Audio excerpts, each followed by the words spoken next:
आज के लेक्चर में हम स्केलर फील्ड्स हम ख़त्म कर चुके हैं। स्केलर फील्ड ऐसे फील्ड होते हैं जिनके पास कोई स्पिन नहीं होती।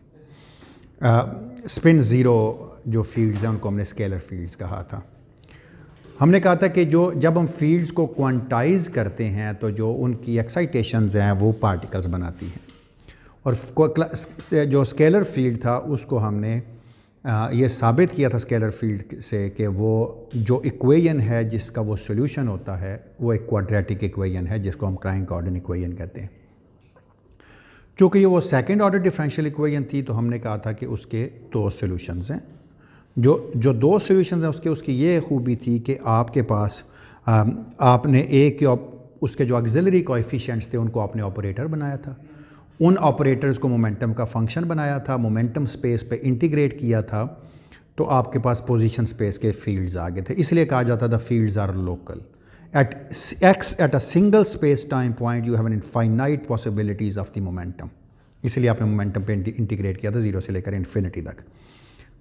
उसके बाद हमने ये किया था कि हमने कहा कि स्केलर फील्ड्स हैं, ठीक है, जो स्टैंडर्ड लैग्रांजियन होता है उसमें स्क्वायर पावर तक फील्ड आते हैं, डी म्यू फाई टाइप आता है या फाई स्क्वायर्ड आता है। लेकिन हमने कहा था कि अगर उसको एक्सटेंड किया जाए टू 5-4, तो 5-4 पे हमने एक्सटेंड करके देखा था कि जो 5-4 थ्योरी थी उसमें जब हमने 2-2 पार्टिकल स्कैटर किए थे तो जो दरमियान में स्पेस टाइम पॉइंट के लिंकेजेस थे between different two space time points, those were the प्रोपिगेटर्स।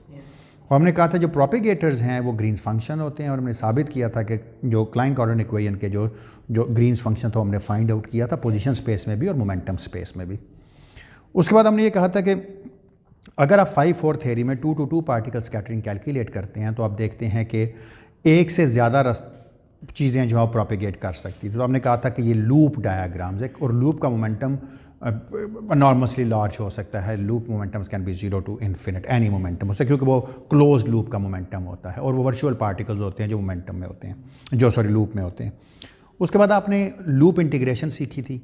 Loop integration से आपको ये पता चला था कि जो वर्टेक्स पे कपलिंग एक्चुअली ये वो नहीं होती जो आप समझते हैं, बेयर कपलिंग नहीं होती, बल्कि वो रीडिफाइंड या रीनॉर्मलाइज्ड कपलिंग होती हैं। तो सबसे पहले तो आपने इसको रेगुलराइज किया था, रेगुलराइज करने के बाद आपने उसको रीनॉर्मलाइज किया था। रीनॉर्मलाइज का मतलब क्या था, जो डाइवर्जेंट पार्ट है you basically combined it with the coupling and defined a new coupling, and that is known as the renormalisable coupling.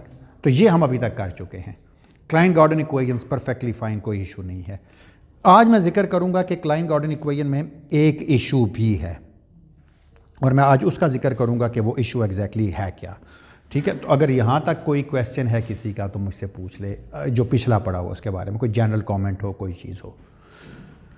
ठीक है, तो चलें अब क्लाइन-गॉर्डन इक्वेशन से शुरू करते हैं। आपको याद है क्लाइन-गॉर्डन इक्वेशन क्या थी? D mu minus m squared plus m squared phi. मैं हमेशा ये साइन ना पता नहीं क्या, plus m squared phi which is the function of x is equal to 0।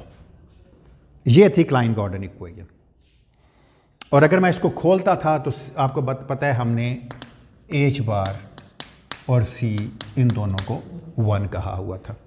तो इसको मैंने जब खोला था तो आंसर आया था d2 by dt squared minus del squared plus m squared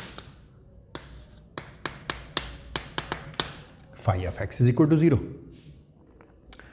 अच्छा, अगर इस इक्वेशन आपको याद है जब आपने श्रोडिंगर इक्वेशन पढ़ी थी, श्रोडिंगर इक्वेशन से आपने कंटिन्यूटी इक्वेशन बनाई थी। मैं एग्जैक्टली कोशिश करूंगा यहां से भी कंटिन्यूटी इक्वेशन बनाने की।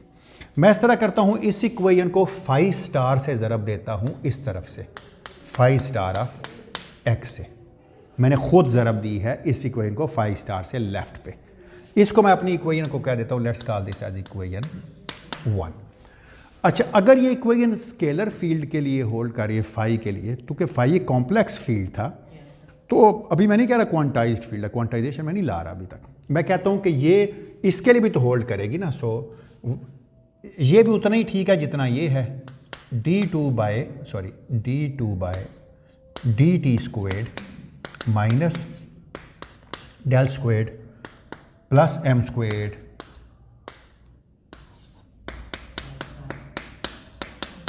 ये भी उतनी ठीक है जितनी ये है। क्यों? ये भी रियल है, ये भी रियल है, ये मैथ्स में रियल पार्ट चीज़ है, और ये स्टार के लिए भी होल्ड करती है। अच्छा, अब अगर इस इक्वेशन को मैं लेफ्ट से फाई से ज़रब दे दूँ तो देखें क्या बनेगा। अच्छा, phi is a function of x, ये मैं अब एक्स के फंक्शन ही लिखूंगा, अंडरस्टूड है। d2/dt² minus del squared plus m squared phi star of x is equal to 0। इसको इक्वेशन 2 कह देते हैं हम। अच्छा, अगर तो फाई रियल फील्ड होता, ये बिल्कुल एग्जैक्टली सेम इक्वेशंस होती, एक इक्वेशन लिखी थी, इसका मतलब रियल फील्ड के लिए कोई ऑप्शन नहीं है ऐसा। हमने पढ़ा था क्वांटम मैकेनिक्स में भी कि अगर रियल सॉल्यूशंस हों तो करंट नहीं होती, तो वो प्रोपेगेट नहीं करते, they just mean they die out अगर किसी चीज़ में से उन्हें गुजारें तो। अच्छा, अगर आप इन दोनों का डिफरेंस ले लें तो क्या जवाब आएगा, कौन बताएगा? अगर मैं इक्वेशन 2 माइनस इक्वेशन 1 करूं तो क्या होगा? इक्वेशन 2 ये है ना, phi d2/dt² minus del squared plus m squared phi star जी माइनस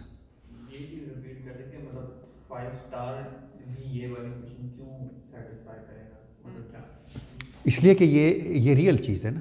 अगर इस इक्वेशन का मैं अगर इसका मैं कॉम्प्लेक्स कॉन्जुगेट भी ले लूँ तो अगर मैं कॉम्प्लेक्स स्केलर फील्ड के लिए लिखता तो मैं लिखता था लैग्रांजियन को लिखता था, तो लैग्रांजियन की 2 इक्वेशन ऑफ मोशन बनती थी, एक रियल फील्ड के लिए और एक कॉम्प्लेक्स फील्ड के लिए, और दोनों में ये ऑपरेटर सेम होता था। दोनों साइड पे कॉन्जुगेट भी लेना, बिल्कुल ठीक है, वो भी सही है। एक वो तो मैंने शुरू में कहा कॉन्जुगेट ले लेंगे तो काम हो जाए।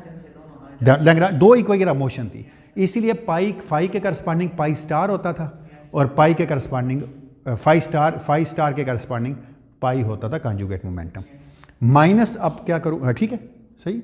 अगर इस इक्वेशन को सब्ट्रैक्ट करूँ तो क्या होगा? Minus phi star d2/dt² minus del squared plus m squared phi is equal to 0। Agree करते हैं मेरी इस बात से या नहीं करते? आप में से कितने लोग मेरे साथ एग्री करते हैं कि इसको ऐसे भी लिखा जा सकता है कि this is equal to d/dt of phi star d/dt phi, नहीं sorry, phi d/dt phi star minus phi star d/dt phi. ठीक है लिखा है मैंने? और माइनस डेल, मैं साइन देख लो अपना, प्लस डेल, चले प्लस कर लेते हैं, माइनस कर लेते हैं, माइनस डेल इंटू क्या बना अंदर, dot phi delta phi star minus phi star delta phi is equal to 0। Depend ही नहीं करता ताकि मैथ्स से हमारी जान छूट जाए, क्योंकि मैथ्स पार्टिकल का ट्रेड था, मैथ्स नहीं रहा अब इसमें, कोई मैथ्स नहीं की रही नहीं यहाँ पे। ये ठीक है, कुछ में कोई गलती तो नहीं की। अच्छा, अब मैं क्या करता हूँ, मैं इस तरह करता हूँ कि आयोटा से डिवाइड कर देता हूँ पूरी इक्वेशन को, यानी एक 1 ओवर आयोटा यहाँ लिख लेता हूँ और एक 1 ओवर आयोटा यहाँ लिख लेता हूँ। और 1 ओवर आयोटा आपको पता है माइनस आयोटा होता है, कन्वेंशन में कोई फ़र्क नहीं पड़ता था। अगर आप चाहते तो इस तरह मैं एक काम यार क्यों ना करूँ, मुझे ना कुछ साइन अपने प्रॉपर रखने हैं ताकि वरना एंड पे हमें ना डेफिनेशन चेंज करनी पड़ेगी। फाई डेल्टा फाई स्टार ठीक लिखा है मैंने, सब कुछ ठीक लिखा है ये वाला? नहीं, ये ठीक लिखा है ना हमने, ये वाली जी क्या कह रहे हैं?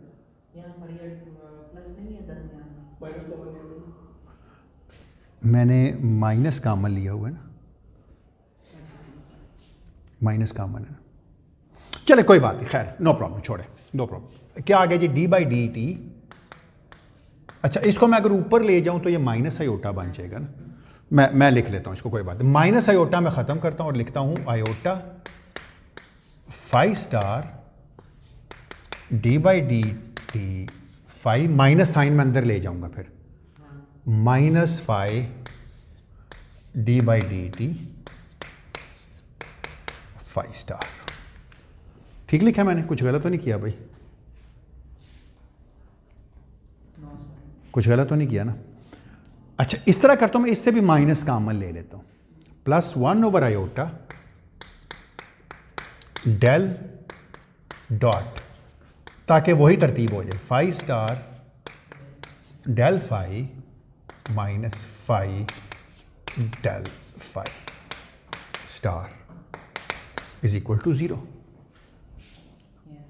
ठीक है, अब मैं अपने उसके साथ बाद में मैच कर लूँगा, कोई बात नहीं। अच्छा, अगर इसको मैं लिख लूँ, अगर आप इसको देखें तो ये बिल्कुल क्वांटम मैकेनिक्स की तरह की चीज़ लिखी हुई है, सिर्फ ये एक बीच में फालतू आ रहा है डी बाई डी टी 5, क्योंकि क्वांटम मैकेनिक्स में आपको याद है फर्स्ट ऑर्डर डेरिवेटिव होता था ना टाइम में, सेकंड ऑर्डर था, ये तो बिल्कुल वैसे ही लग रहा है। यानी अगर आप जे वेक्टर को देखें ना, अगर इस सारी चीज़ को मैं जे वेक्टर कह दूँ, तो अगर आप देखें कि जी जो जे वेक्टर बनता है वो क्या बनता है, 1 over iota 5 star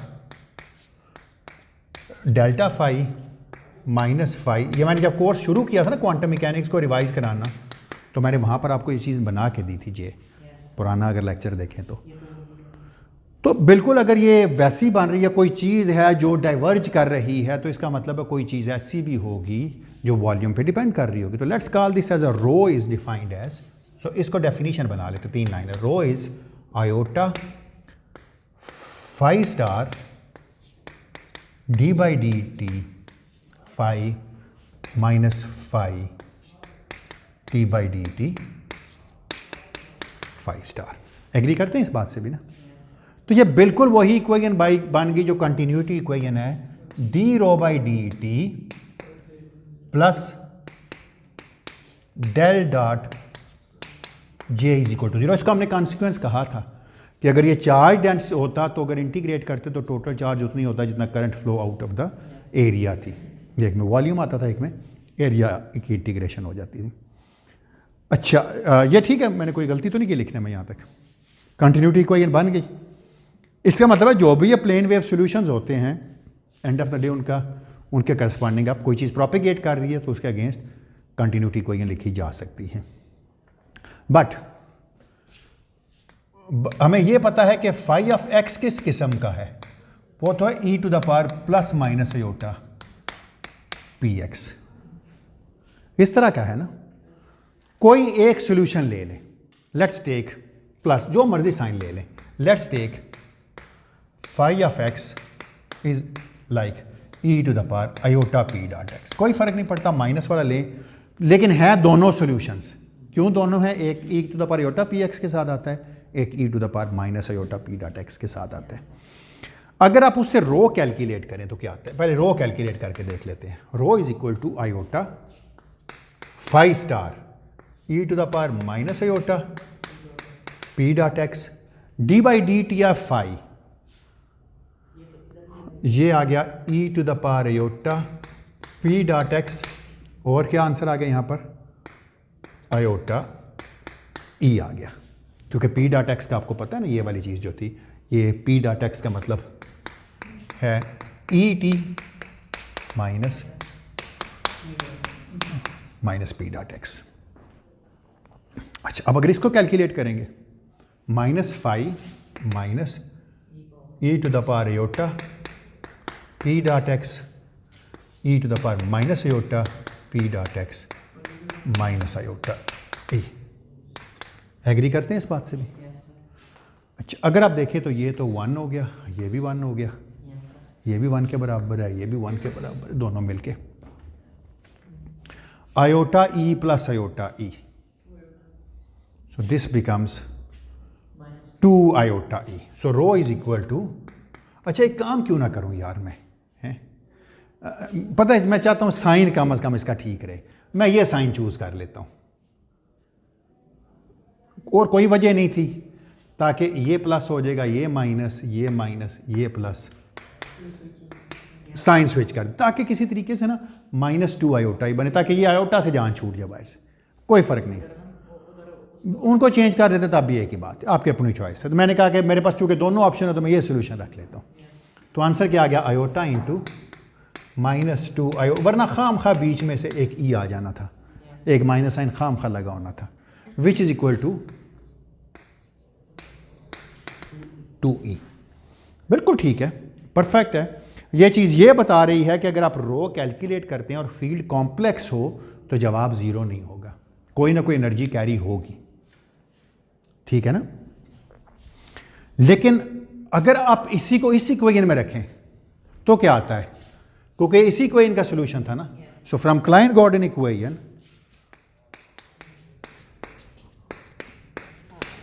from Klein-Gordon equation for phi of x is equal to e to the power minus iota p dot x। इसके पास वही इक्वेशन, स्टैंडर्ड आइंस्टाइन की इक्वेशन जो है p square minus m squared, ठीक है, into e to the power minus iota p dot x is equal to 0, या यहाँ से आपको मिलता था e squared minus p squared is equal to m squared. इसका मतलब है यहां से क्या पता चला आपको, E इज इक्वल टू किसी एक सॉल्यूशन के लिए भी एनर्जी की दो वैल्यूज हैं, p square plus m square. अगर इसको अब यहां रखें तो रो में तो देखें, रो इज ग्रेटर देन 0, ठीक है, for E greater than 0 and rho is less than 0 for E less than 0। This is something अजीब और गरीब सी बात है। ये कैसे हो सकता है कि प्रोबेबिलिटी नेगेटिव हो? सारी की सारी चीज़ को अगर आप रिवाइज करें, पीछे लेके चले, फिल्म को उल्टा चलाएं, या तो ये रो प्रोबेबिलिटी डेंसिटी नहीं है, और ये बात ठीक है बिल्कुल, अगर ये चार्ज डेंसिटी होती तो मसला कोई नहीं था, या तो हम इसको गलत इंटरप्रेट कर रहे हैं, या फिर ये रो हमारी पूरी कैलकुलेशन ही गलत है। जो अभी तक हमने पढ़ा पहले 22-23 लेक्चर्स में, जो किया हमने, वो जो फंडामेंटल चीज़ थी वही गलत थी। पूरी क्लाइंट-गॉर्डन इक्वेशन जो आपने बनाई छठे लेक्चर के बाद, वो सब कुछ गलत हो गया, क्योंकि ये चीज़ वो सबसे पहले चेक करनी चाहिए थी कि एनर्जी पॉजिटिव है तो प्रोबेबिलिटी पॉजिटिव होगी या नहीं होगी, हमने चेक ही नहीं की थी जानबूझ के। लेकिन एक तरीका, एक जान छूट सकती है, आप नेगेटिव एनर्जी सोल्यूशन ही छोड़ दें, आपके नेगेटिव एनर्जी हो ही नहीं सकती। पर फिर एक मसला बनेगा कि इसके पास तो दो सॉल्यूशंस थे ना, तो मैं कैसे मान सकता हूं कि ये जो सेकंड ऑर्डर इक्वेशन है इसका एक ही सॉल्यूशन है, दूसरा है नहीं है। इसका मतलब मैथमेटिकल ट्रिवियलिटी नहीं है, मैथमेटिकली रॉन्ग हो जाएगी ये। दूसरा तरीका यह है कि client-Gordon equation all together trash कर दें, कहें यही नहीं ठीक। लेकिन अगर यहां से चलते हैं कि क्लाइंट-गॉर्डन इक्वेशन ठीक नहीं है, तो फिर मतलब यह था कि हमने श्रोडिंगर इक्वेशन से चले थे, श्रोडिंगर भी ठीक नहीं थी, उसमें यह था कि वो नॉन रिलेटिविस्टिक थी। ये तो पहली रिलेटिविस्टिक इक्वेशन थी जिसने सारा कुछ दिया आपको। इसका मतलब we have to use, either we have to throw away the negative energy solutions, this one, या फिर ऑल टुगेदर हम कहें कि यही नहीं है। आप बाबा बताएं आपकी क्या चॉइस है कि क्या रखें? डिराक से, हाँ एग्जैक्टली। अब एक प्रॉब्लम था कि जो negative energy and negative solutions, they have some deep connection between the two. नहीं ले सकते ना, एनर्जी है ना। जब यहाँ पे हमने रो और जे हमने रैंडम एक्सप्रेशंस देखी और हमने डिफाइन कर दिया कि ये रो है और ये चीज़ है। क्वांटम मैकेनिक्स में भी हम रफली ऐसे ही करते हैं बेसिक। तो वहाँ पे हम जब पहली दफ़ा से किसी ने इनको डिफाइन किया, उसे कैसे रियलाइज किया कि ये प्रोबेबिलिटी डेंसिटी, उसकी वजह है, उसकी वजह जो चीज़ वक्त के साथ बदल रही है और जो स्पेस के साथ बदल रही है, दो मुख्तलिफ चीज़ें हैं। पहली तो बात यह है, स्पेस के डेरिवेटिव के साथ करंट आती हैं जो एरिया करंट्स होती हैं, ये हमें मैक्सवेल्स के वक्त से पता है। और हमें पता है जो टाइम के साथ आती हैं, फ्लो ऑफ चार्ज आता है, क्योंकि ये भी करंट है। अगर ये चार्ज होता तो dq/dt भी करंट ही था। तो उसने कहा ये भी करंट है, ये भी करंट है, दोनों की प्रोपिगेशन डिफरेंट है। एक वो प्रोपिगेशन है जो टाइम के साथ प्रोपिगेट कर रही है, और एक वो जो स्पेशल डेरिवेटिव के साथ प्रोपिगेट कर रही है। इसलिए इन दोनों को ये डिफाइन किया गया था, एक को रो किया गया था और एक को जे किया गया था। हैं दोनों करंट डेंसिटीज ही, अगर देखा जाए तो। सब कुछ उसने बनाया था ना। तो वही बात है, जो जे जो है वो बेसिक स्पेशल मोमेंट, मतलब अगर स्पेशल डेरिवेटिव हम ले रहे हैं तो मोमेंटम स्पेशल मोमेंटम को कॉरस्पॉन्ड करता है एक साथ। बिल्कुल सही, तो उस वजह से हमने स्पेशल करंट इसको जे कह दिया हमने हमने देखिए, हमने कहा कि अगर एक वायर में से चार्ज गुजरता है तो नेट जो करंट में चेंज आती है उतनी है जितना एरिया से आउट होता है। अगर डायमेंशनली देखा जाता इस इक्वेशन को, अगर मैं सी वगैरह साथ लगाता, सारे 1/c लगाए होते मैंने, तो मैं डायमेंशनली देखता, तो अगर मैं चले डायमेंशंस को कुछ देर के लिए छोड़ दूं, अगर मैं इसको देखूं तो d rho by D t के जो डायमेंशंस हैं वो डेल डॉट जे के भी हैं। इसका मतलब अगर इसको मैं वॉल्यूम पे इंटीग्रेट करता हूं तो इसको भी वॉल्यूम पे इंटीग्रेट करना पड़ेगा ना मुझे, लेकिन इसमें एक ऑलरेडी 1/लेंथ है, वो 1/लेंथ इसको ख़त्म कर देगी, बिल्कुल उसका जिसका इसके साथ 1/c भी है, तो वो भी एक लेंथ को ख़त्म करेगी, तो डायमेंशनली परफेक्टली फाइन है। सी सिर्फ यहाँ पर ये फ़ायदा हो रहा था कि वो जो गॉसिस थ्योरम था, या जिसको क्या कहते हैं आप, डाइवर्जेंस थ्योरम, वो यूज़ करते हैं आप, और आप कहते हैं एरिया करंट है, ये स्पेशल डेरिवेटिव के साथ है, और ये जो है ये टाइम के डेरिवेटिव के साथ, टाइम के डेरिवेटिव के बगैर भी हो सकती है। आपकी एक बात बिल्कुल मौजू है कि हमने जो प्रोबेबिलिटी डिफाइन की थी शुरू में, वो तो थी साई स्टार साई। यहां पर हमने उसी की देखा देखी कहा ये भी एक प्रोबेबिलिटी है, इसीलिए मैंने शुरू में कहा या तो इसको प्रोबेबिलिटी डेंसिटी ना कहिए, इसको कुछ और कहिए, या अगर आप इसे प्रोबेबिलिटी डेंसिटी कहते हैं तो फिर ये परफेक्टली फाइन है, फिर ये प्रॉब्लम अराइज करेगा। ये आपकी अपनी है कि आप के अपने पे है कि इसको क्या डिफाइन करें। देखें ना, आपकी एक्चुअल जो क्वांटम मैकेनिक्स में प्रोबेबिलिटी डेंसिटी थी वो तो ये थी ना, psi star psi. Exactly exactly जी, बिल्कुल सही, बिल्कुल। वो कहता था, पॉली ने इसलिए कहा था कि अगर आप उसको चार्ज बना के पढ़ें तो आपको शायद मसला ना लगे इतना। एग्जैक्टली एग्जैक्टली, बिल्कुल बिल्कुल जी। हमें सिर्फ इससे ये अंदाज़ा है कि अगर ये फाई रियल होता तो जवाब ज़ीरो होता दोनों का, तो रियल चीज़ें प्रोपिगेट नहीं करती, तो वो हमें कॉन्फिडेंस था कि ठीक ही है सारा कुछ। हाँ हाँ बिल्कुल एग्जैक्टली, इलेक्ट्रोडायनामिक्स ही है, इलेक्ट्रोडायनामिक्स ही है ये, और कुछ भी नहीं। पता किस सेंस की, स्केलर की। तो लेकिन यह कि इट इज़ ब्यूटीफुल कि आपने जो चीज़ बनाई उसके अंदर एक फंडामेंटल फॉल्ट है। इंटरप्रिटेशन चेंज करें या क्या करेंगे? यही चेंज करेंगे हम। तो सोल्यूशन किसके पास था? डिराक के पास। लेकिन उसकी मैं थोड़ी सी बैकग्राउंड में जानना चाहूँगा, थोड़ा सा मैं पीछे। नहीं वो सब ठीक है। वो कहता है कि ये आप इसको जो पढ़ रहे हैं नेगेटिव एनर्जी को आप जो समझ रहे हैं वो ठीक नहीं है जो आप पढ़ना चाह रहे हैं। जिस तरह नेगेटिव एनर्जी और एंटी पार्टिकल दोनों आपस में एसोसिएट हैं, यानी कुछ ऐसे पार्टिकल भी हैं जिनकी एनर्जी नेगेटिव होती है लेकिन वो आपको बैकवर्ड इन टाइम जाते दिखाई देंगे। आप ये उनको देख गलत रहे हैं, आप उन्हें अंडरस्टैंड गलत कर रहे हैं। एक बड़ी इंपॉर्टेंट चीज़ है कि जब भी आप पार्टिकल फिजिक्स में सॉल्यूशंस लिखेंगे तो आप नेगेटिव एनर्जी पार्ट को इग्नोर कर ही नहीं सकते। Negative energy part is always there. Exactly बिल्कुल एग्जैक्टली। मैं आपको बाद में एक वेव फंक्शन दूंगा इस कोर्स के एंड पे, आपको उसका छोटा सा कोड लिखना होगा और आप साबित कीजिएगा कि अगर उसके नेगेटिव एनर्जी के कोएफिशिएंट प्रोबेबिलिटी डेंसिटी को तो नहीं बदलते, अगर आप उन्हें इग्नोर भी कर दें। 99.9% तो प्रोबेबिलिटी रहती है पॉजिटिव एनर्जी सॉल्यूशंस की, पर जब आप उससे कैलकुलेशंस करते हैं डिके रेट की, तो आप देखते हैं अगर सिर्फ आप पॉजिटिव एनर्जी सॉल्यूशंस लेके चल रहे होते तो आपकी जो डिके रेट्स हैं वो 45% तक चेंज हो जाती हैं। ये हमने इसी बात पे एक पेपर भी लिखा हुआ है नेगेटिव एनर्जी बाउंड म्यू1 के केस के लिए। तो मैं आपको एक सोल्यूशन दूंगा, आप जस्ट उसकी प्रैक्टिस कीजिएगा, ठीक है।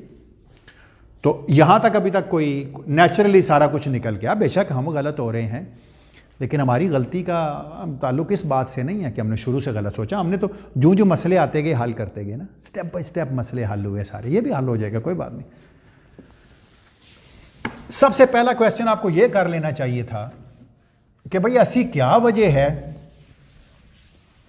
कि हमें क्वाड्रेटिक इक्वेशन पे जाना पड़ा।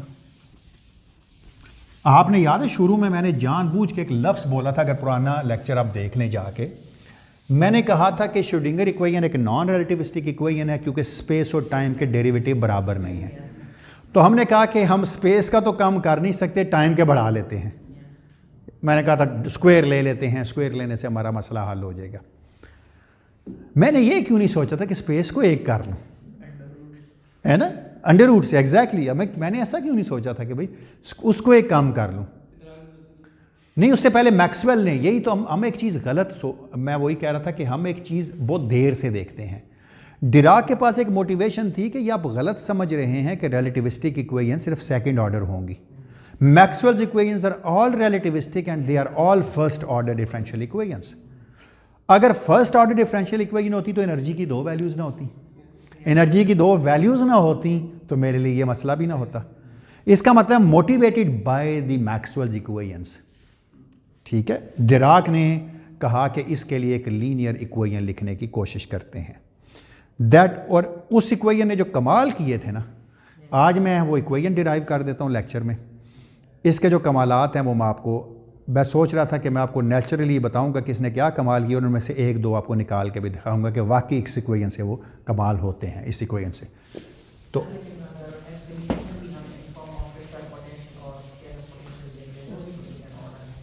इन टर्म ऑफ, लेकिन वो फिजिकल नहीं है ना, फिजिकल नहीं है ना।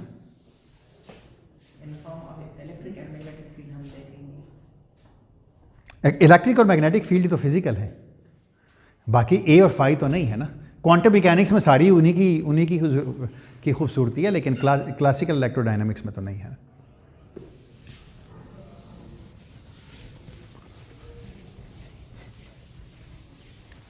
कोई और अगर सवाल है, कोई और डाउट है, कुछ आप और डिस्कस करना चाहें तो प्लीज़ फील फ्री, फिर मैं आगे चलता हूँ।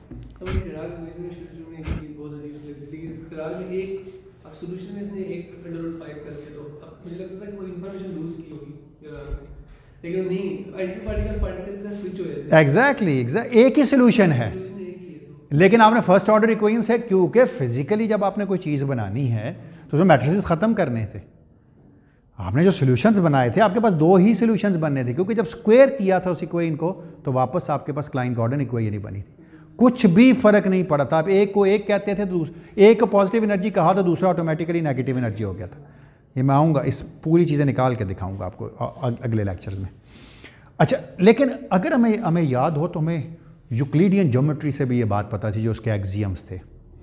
हमें ये बात पता था कि जिस तरह मिन्काउस्की स्पेस से हम यूक्लिडियन स्पेस में चले गए थे, उल्टा करके मिन्काउस्की से यूक्लिडियन में भी आ सकते थे और यूक्लिडियन से मिन्काउस्की में भी जा सकते। मसलन अगर एक इक्वेशन इस तरह की लिखी होती, x² + y², तो आप इसको लिख सकते थे ना, x + i और x।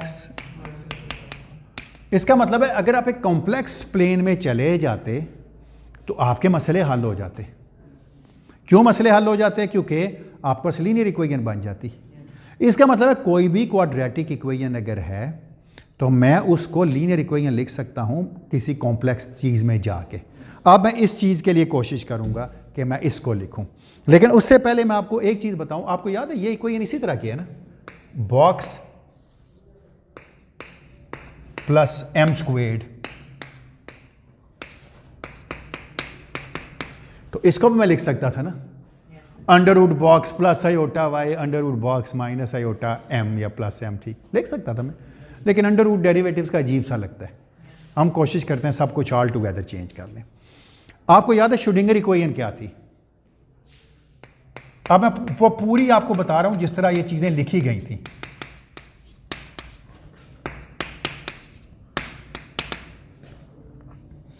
क्या थी Schrodinger equation? h psi is equal to -i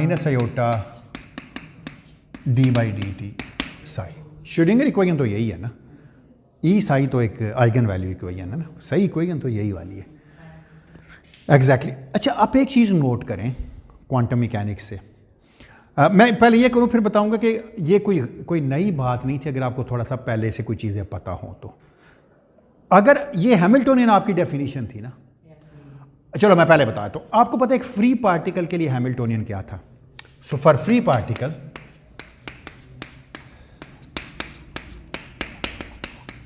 Hamiltonian क्या होता है? p² / 2m, है ना। नहीं होता है ना। अच्छा, आपको एक बात का और भी पता है, अगर आप P को रिप्लेस कर इसको मैं ये लिख सकता हूँ, ये नहीं लिख सकता, this is equal to P dot P over 2m, लिख सकता हूँ ना मैं। इसका मतलब ये, मैं फिलहाल क्वांटम मैकेनिक्स में हूँ, अभी मैं कहीं और नहीं गया। अगर मैं इस P को ये लिख दूँ, let's replace P with sigma dot P, मैं कॉस्ट पे करता हूँ। मैंने कॉस्ट क्या पे की, मैंने कहा ये जो साई है, अब इसका कोई ताल्लुक है सिग्मा पॉली मैट्रिसेस हैं उनके साथ। आप जरा देखिएगा इससे क्या बनेगा। So this implies this, P dot P किससे रिप्लेस हो जाएगा, सिग्मा डॉट P इंटू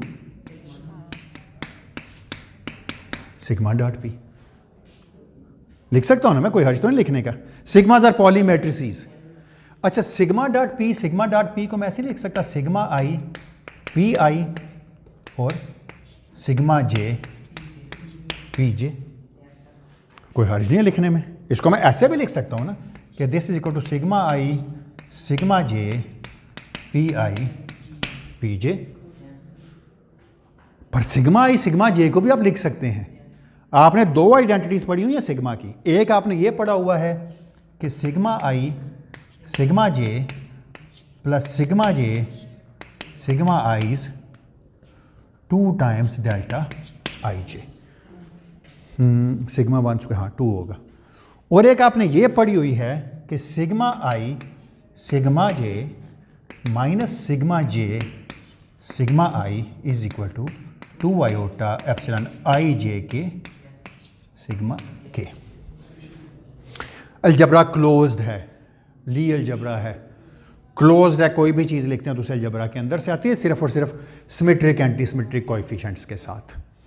अच्छा, अगर इन दोनों को ऐड कर दें तो क्या आ जाए, अगर आपने अलजबरा की बात, मैंने पूछा था कि ये जो आइडेंटिटीज हैं ये सिर्फ क्लिफर्ड अलजबरा सिर्फ उनके लिए होल्ड करती हैं जो ऑर्थोगोनल को जी रिप्रेजेंट करते हैं, ऑर्थोगोनल वेक्टर्स को रिप्रेजेंट करते हैं, सिर्फ उनके लिए आइडेंटिटीज होल्ड। मैं ऑर्थोगोनल से क्या मुराद है आपकी, मतलब ये अगर let's sigma x sigma y sigma z, इसको हम एक्स वाई जी बेसिस अगर नहीं बेशक एन डायमेंशनल हो, जब भी दो डिस्टिंक्ट होंगे तो दो डिफरेंट डायमेंशन, इंडिपेंडेंट है तो फिर डिफरेंट डायमेंशन में होंगे। हाँ, आई थिंक मैंने इनका एक प्रूफ देखा था स्पिनर्स पढ़ते हुए कि अगर मतलब ये जो है ना, अगर आपने पी सिग्मा डॉट पी जिस तरह से लिखा है, आप बेसिकली एक्सप्लिसिटली शो कर रहे हैं कि जो सिग्मा है ये एक तरह से वेक्टर स्पेस की बेसिस है। जी जी, मैंने ये कहा कि इसलिए मैंने कहा कि बिल्कुल ये लीनियरली इंडिपेंडेंट है सारे, इसका मतलब एक दूसरे की फॉर्म में नहीं लिखा जा सकता। मतलब ये बेसिस वेक्टर्स है जी बिल्कुल एग्जैक्ट। तो ये जो मैंने कहा कि बेसिस वेक्टर्स मतलब ये आइडेंटिटी तभी होल्ड करते हैं जब ये बेसिस वेक्टर ऑर्थोगोनल, बिल्कुल जब ये डिस्टिंक्ट होंगे, इंडिपेंडेंट होंगे। इसमें यही मैं कह रहा हूँ, इसमें से किसी एक को दूसरे की फॉर्म में एक्सप्रेस नहीं किया जा सकता। They are all linearly independent of each other. Sigma x है तो सिग्मा वाई सिग्मा जेड की फॉर्म में उस तरह लिखा जा सकता है, प्रोडक्ट से लिखा जा सकता है और किसी तरीके से लिखा जा सकता है। I agree with this thing, बिल्कुल जिस तरह एक्स वाई जेड है उस तरह sigma x sigma y sigma z भी है।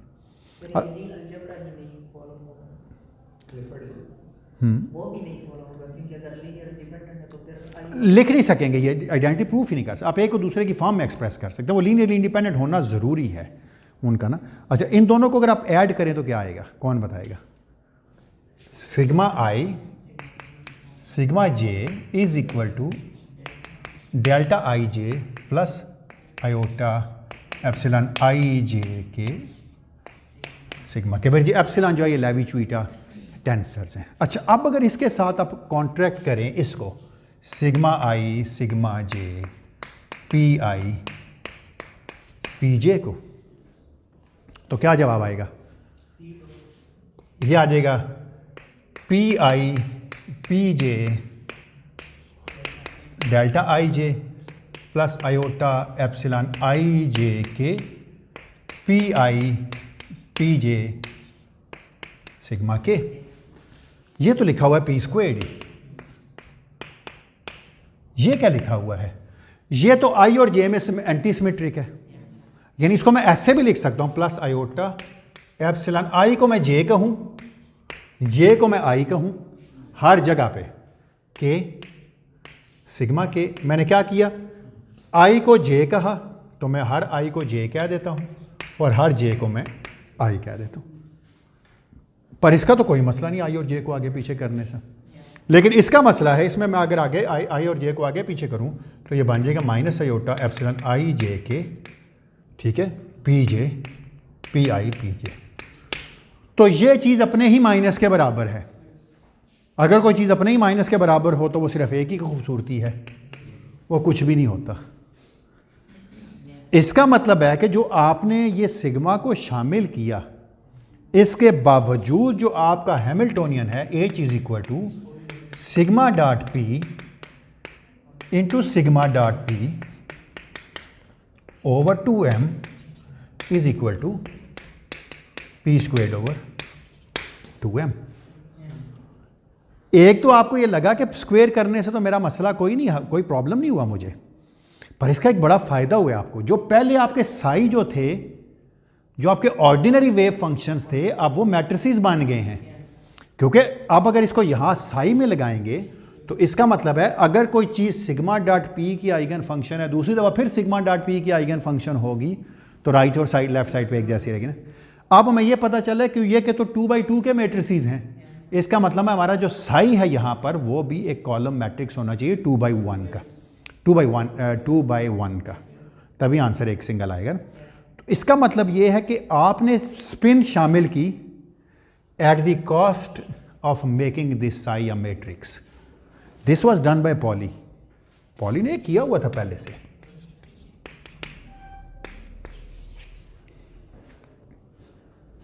पॉली ने कहा था कि आप क्वांटम मैकेनिक्स में स्पिन शामिल कर सकते हैं नेचुरली। मोटिवेटेड बाय दिस अगर सोचें, why not include this spin in the Kline-Gordon equation या इन दिस श्रोडिंगर इक्वेशन। अगर हमने ये मान लिया कि अब साई जो है वो कॉलम मैट्रिसेस हैं, जो कॉलम मैट्रिसेस चले खैर है, जो कि किसके हैं ऑफ 2x1, जिसकी दो रोज हैं और एक कॉलम है। तो इसका मतलब ये है कि व्हाई नॉट इस हैमिल्टोनियन को हम इस तरह एक्सटेंड कर ले। देखें इसमें मैंने कोई चीज़ क्वाड्रेटिक नहीं बनाई अभी तक, मैंने सिंगल सिग्मा डॉट पी रख लिया था ना, ठीक है। यहाँ पर दो आ रहे हैं, लेकिन यही काम मैं क्यों ना ये मान के चलूँ कि स्पिन में नेचुरली शामिल कर सकता हूँ हैमिल्टोनियन में, क्यों ना मैं इस हैमिल्टोनियन में भी नेचुरली स्पिन शामिल कर लूँ, मैं चेंज कर लूँ अपने हैमिल्टोनियन को इस तरह के वो लीनियर हो अभी भी। क्योंकि देखें ना पी सिग्मा पी से रिप्लेस हो गया ना, मसला था हैमिल्टोनियन में पी स्क्वेयर था, काश पी होता। तो अगर मैं डिफाइन कर लूँ एच को इस तरह कि H is equal to alpha dot p, sigma की बजाय मैं अल्फा क्या देता हूँ, अब अल्फा क्या है मुझे अभी तक नहीं पता, प्लस बीटा एम। तो कोई हर्ज है लिखने में, अल्फा बीटा क्या है मुझे भी नहीं पता। इस हैमिल्टोनियन को, श्रोडिंगर को छोड़ें, क्लाइन-गॉर्डन को भी छोड़ें फिलहाल, इस हैमिल्टोनियन को मैंने पहले भी श्रोडिंगर के साथ ही खेला हूं ना। मैंने कहा हैमिल्टोनियन फ्री पार्टिकल के लिए पी स्क्वायर था, क्वांटम मैकेनिक्स में हमेशा पी स्क्वायर ही आता है हर एक में मजबूरी से। मैं कह रहा हूं हमारा हैमिल्टोनियन हम लिख ही लीनियर लेते हैं ना, क्योंकि इसी का जब मैंने स्क्वायर किया था इस तरफ तो क्लाइन-गॉर्डन बनी थी ना।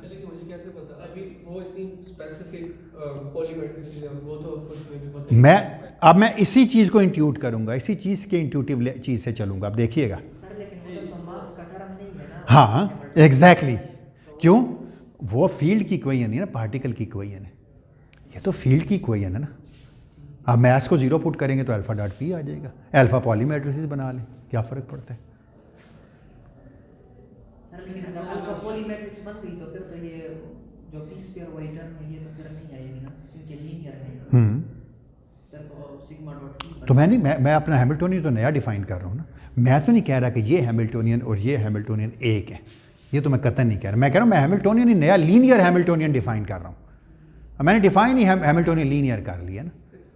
इसको इस तरह देखें कि वो जो आपने इक्वेशन लिखी है h psi equal to minus i d by d psi, ये श्रोडिंगर इक्वेशन नहीं, ये इनफैक्ट ये बहुत एक मोर जनरल रिलेशन है जो आप सिमेट्री आर्गुमेंट से आप नहीं, लेकिन है तो श्रोडिंगर ही ना, है तो वेव इक्वेशन ही ना। सिंपली एक कंस्ट्रक्शन आप इसकी मोटिवेट कर सकते हैं कि जो टाइम ट्रांसलेशन है वो एनर्जी से। हाँ लेकिन वो कॉन्सिक्वेंस श्रोडिंगर के बाद ही पता चला था। लेकिन श्रोडिंगर इक्वेशन उसका एक स्पेशल केस लाइक नहीं, श्रोडिंगर इक्वेशन का कंसीक्वेंस ये था कि अगर प्रोबेबिलिटीज चेंज ना हो, कंटिन्यूटी इक्वेशन होल्ड करे, then Hamiltonian acts as a generator of time translation. अगर हम फंडामेंटल सिमेट्री से स्टार्ट करें कि Hamiltonian is the generator of time translation, तो हम ये आर्ग्यू कर सकते हैं कि नॉन रिलेटिविस्टिक के केस में हम नॉन रिलेटिविस्टिक हैमिल्टोनियन यूज करेंगे, श्रोडिंगर इक्वेशन बन जाएगी, रिलेटिविस्टिक हैमिल्टोनियन यूज करेंगे के जी।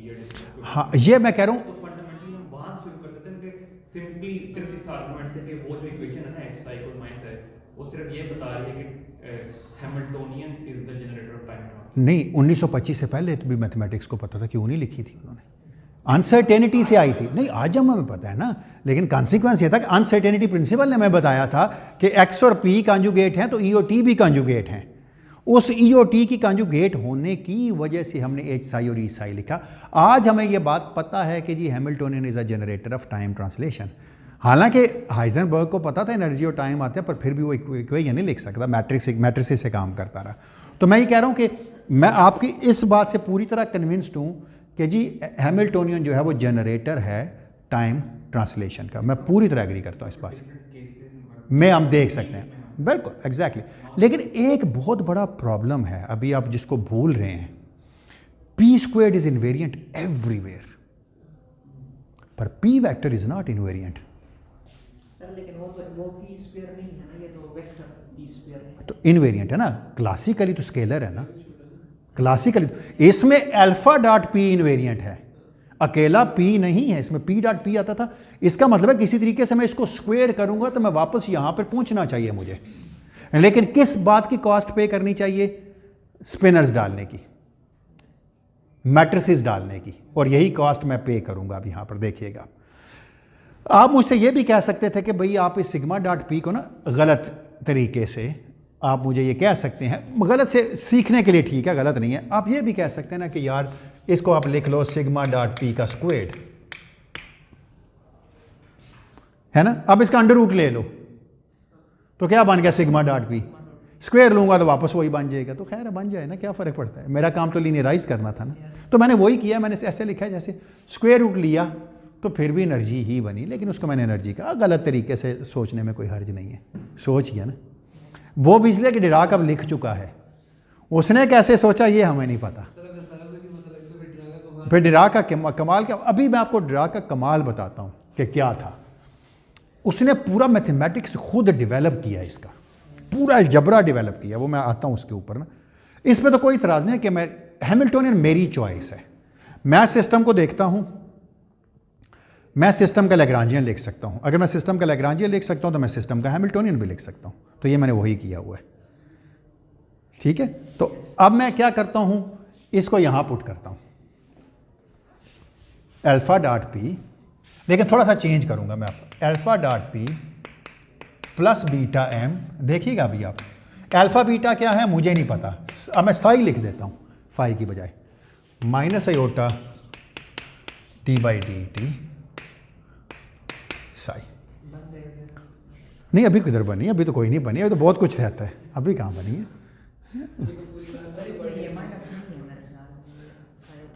मेरे ख्याल है यही होता है, वो मोमेंटम के साथ वो x is equal to plus depend करता है, अगर मोमेंटम के साथ माइनस लगाएं, उधर माइनस लगाएं, इधर प्लस लगाएं, उधर माइनस, डजंट मैटर, कन्वेंशन है ये आपकी ना, डजंट मैटर। चलो देख लेते हैं, फाइनल आंसर पे फ़र्क नहीं पड़ेगा। खैर दोनों तरफ स्क्वायर कर लेता हूँ, साई का नहीं लिखूंगा, कोई square of function is also a function. तो मैं लिखता हूँ अल्फा डॉट पी, अब कमाल शुरू होगा सारा, देखिएगा कितना सिस्टमैटिकली हो जाएगा ये। बीटा एम का square psi is equal to minus iota d by t t square psi. अच्छा, अगर आप इसका स्क्वायर खोलें तो क्या आएगा? पी ऑपरेटर है, ये नहीं भूलना। या चले अपने ही मुंह में कोई चीज़ चली गई है। अच्छा चलें मैं लिख ले, अच्छा आप ये कह रहे हैं कि यहाँ प्लस है, चलो ये लो, इसको मैं लिख सकता हूँ ऐसे 1 over iota alpha dot del plus beta m times psi is equal to minus d2 by dt square psi, और स्क्वायर है, स्क्वायर खोल लेते हैं। कैसे स्क्वायर खोलूँ, कौन बताएगा आप में से? कोई बता सकता है स्क्वायर खोलने का मुझे तरीका इसमें से?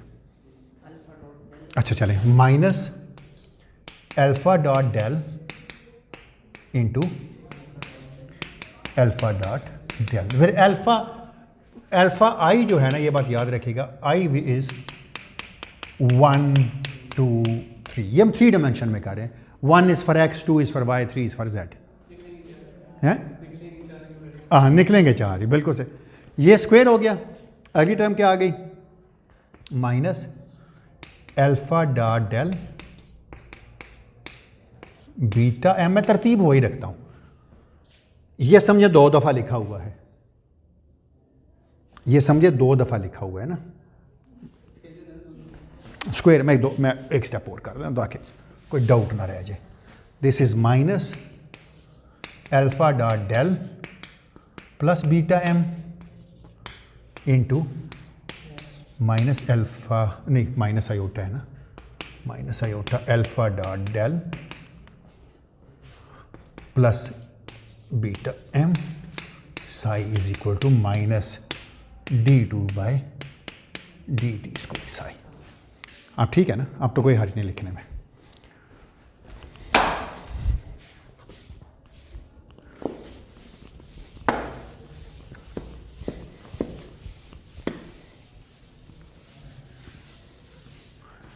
अब इसका स्क्वायर खोल लें, क्या आएगा? आंसर आएगा minus alpha dot del alpha dot del minus iota alpha dot del. अच्छा, अल्फा बीटा जस्ट वो स्पेस टाइम पे डिपेंड नहीं करते, ये बात याद रखिएगा। स्पेस टाइम पे डिपेंड करते फिर बड़ा मसला था। फिर अगला क्या आएगा? Minus iota beta m alpha dot del plus beta square m square into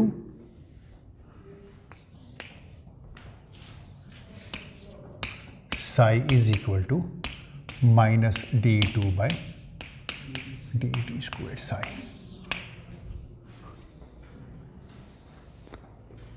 अच्छा, इसको मैं, आप में से कितने लोग मेरे साथ एग्री करते हैं, क्योंकि उसमें ऐसे भी लिख सकता हूँ कि this is equal to minus alpha 1 squared delta 1 is d2 by dx squared plus alpha 2 squared delta 2 squared plus alpha 3 squared delta 3 square. ये तो जब अगर मैं इसको लिखूं तो मैं लिख सकता हूँ ना इसको अल्फा आई डेल्टा आई अल्फा जे डेल्टा जे। इसमें क्या आता है? आई और जे बराबर रखे मैंने, पर एक टर्म तो ऐसी भी हो सकती है माइनस, कई टर्म्स हो सकते हैं जिसमें आई और जे बराबर ना हो, क्योंकि इसकी टोटल तो 9 टर्म्स होनी थी ना, क्योंकि 3 इसकी थी, 3 इसकी थी, 9 थी। 9 में से 3 ऐसी थी जिनमें आई और जे सेम था, और 6 ऐसी थी जिनमें आई और जे सेम नहीं था। अच्छा, इसकी जगह देखें मैं क्या लिख सकता हूं? Minus iota alpha i beta plus beta alpha आई। अच्छा, मैं ये मिटा लेता हूं अब।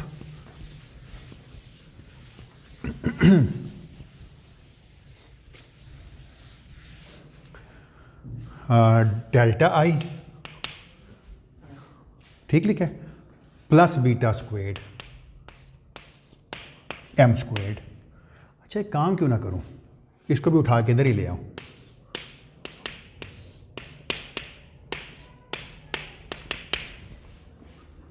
जरा क्लाइन गॉर्डन के साथ इसको कंपेयर करें। अगर मैं मान के चलूं कि मैंने इसका स्क्वायर लूं तो क्लाइन गॉर्डन इक्वेशन बननी चाहिए थी, क्योंकि वो रिलेटिविस्टिक क्वाड्रेटिक इक्वेशन थी जो बिल्कुल ठीक थी। तो अगर मैं इसको क्लाइन गॉर्डन इक्वेशन के साथ कंपेयर करूं, सो टू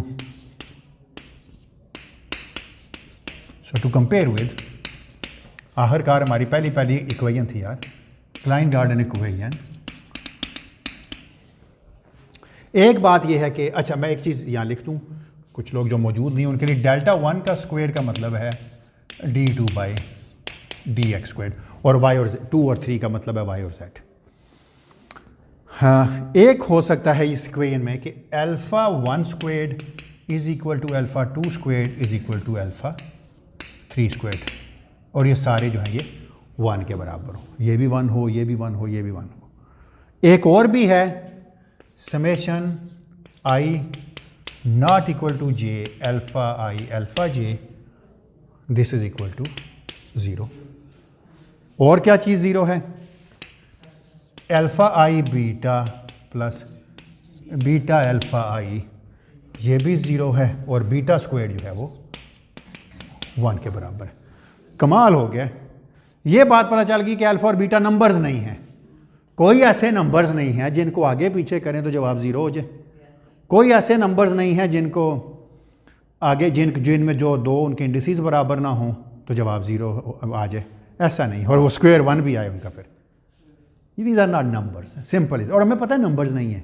पॉली के मैट्रिक्स से हमने अंदाज़ा कर लिया था कि ये मैट्रिसेस ही होने चाहिए।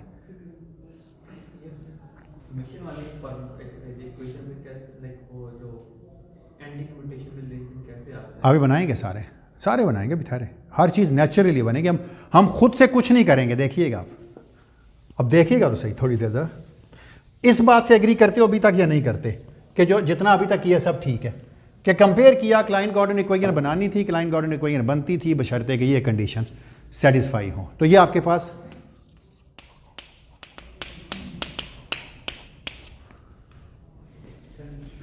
पहली तो मैं कंडीशन देखे कितने आराम से बना लूँगा, आप ज़रा देखिएगा। पहली कंडीशन बनाने में मुझे कोई डिफ़िकल्टी नहीं होगी, देखिएगा ज़रा।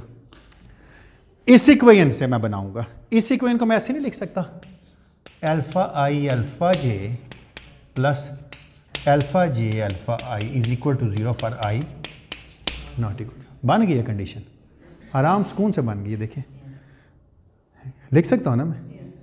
एग्री करते हैं मेरी इस बात से? अगर कोई नहीं एग्री करता तो पहले तो वो बता दे कि मैं एग्री नहीं करता, फिर बाकियों का मैं उसके साथ बाद में डील करूँगा।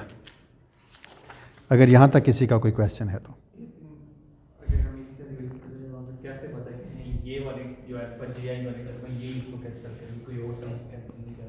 नहीं, समेशन में ही है ना, इनवेरिएंट ही है। हाँ मैंने कहा ना i और j बराबर नहीं है, कोई भी हो जाए, alpha 1 alpha 2 alpha 1 alpha 3 alpha 3 alpha 1। अब लेट्स से अल्फ़ा 1 अल्फ़ा 2 लेकर और आपने ब्लेंड करके लिख दिया कि alpha 1 alpha 2 plus alpha 2 alpha 1 is equal to. तो अगर इस डेरिवेशन में चले तो हमें कैसे पता है कि नहीं कोई और टर्म? हाँ वो हमें कैसे पता है? मैं वो बिल्कुल सही बात है, बहुत अच्छी बात है ये। मैं इसको कंबाइन करता हूँ किसी चीज़ के साथ, देखिएगा मैं अगर इसको इसके साथ कंबाइन करूँ तो ऑटोमेटिकली ये बन जाएगी। अगर मैं ये लिखता alpha i alpha j plus alpha j alpha i is equal to 2 times,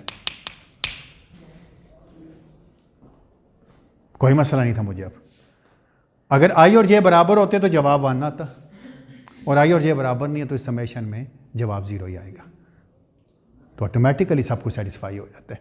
इसका मतलब है, हाँ इसका मतलब है यहाँ से ये पता चल गया कि अल्फ़ा i अल्फ़ा j जो है वो 2 टाइम्स डेल्टा i j के बराबर। पहली दफ़ा हमने एंटी कम्यूटेशन देखा है।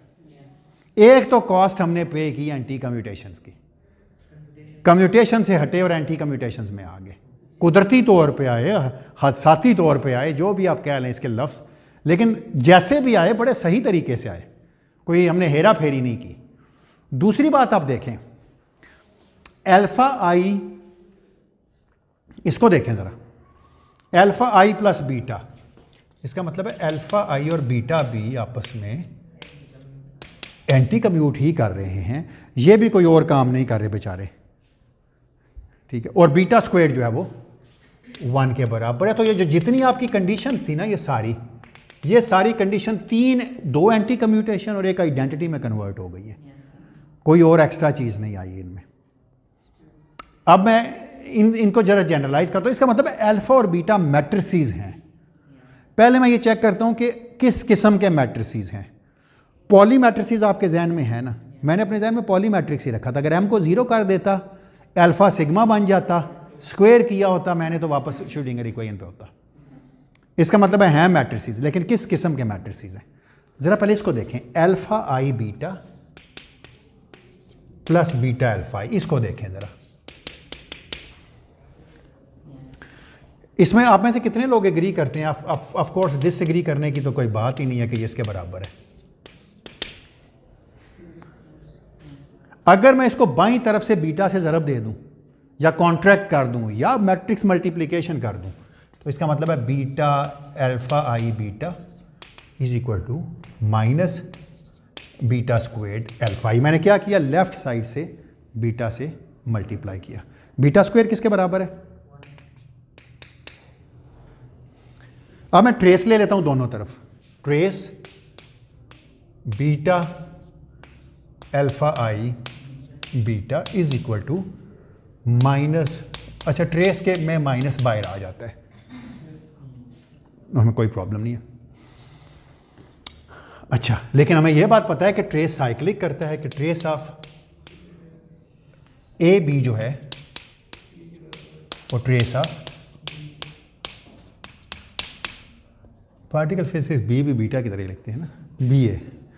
अच्छा, इसका मतलब है इस बीटा को मैं साइकिल का मतलब ये नहीं कि दरमियान से को पकड़ लेंगे, नहीं, आखिर वाला पहले पे आ जाएगा। सो ये उतना ही ठीक है जितना ये लिखा हुआ है, trace of beta squared alpha i is equal to minus trace of alpha आई।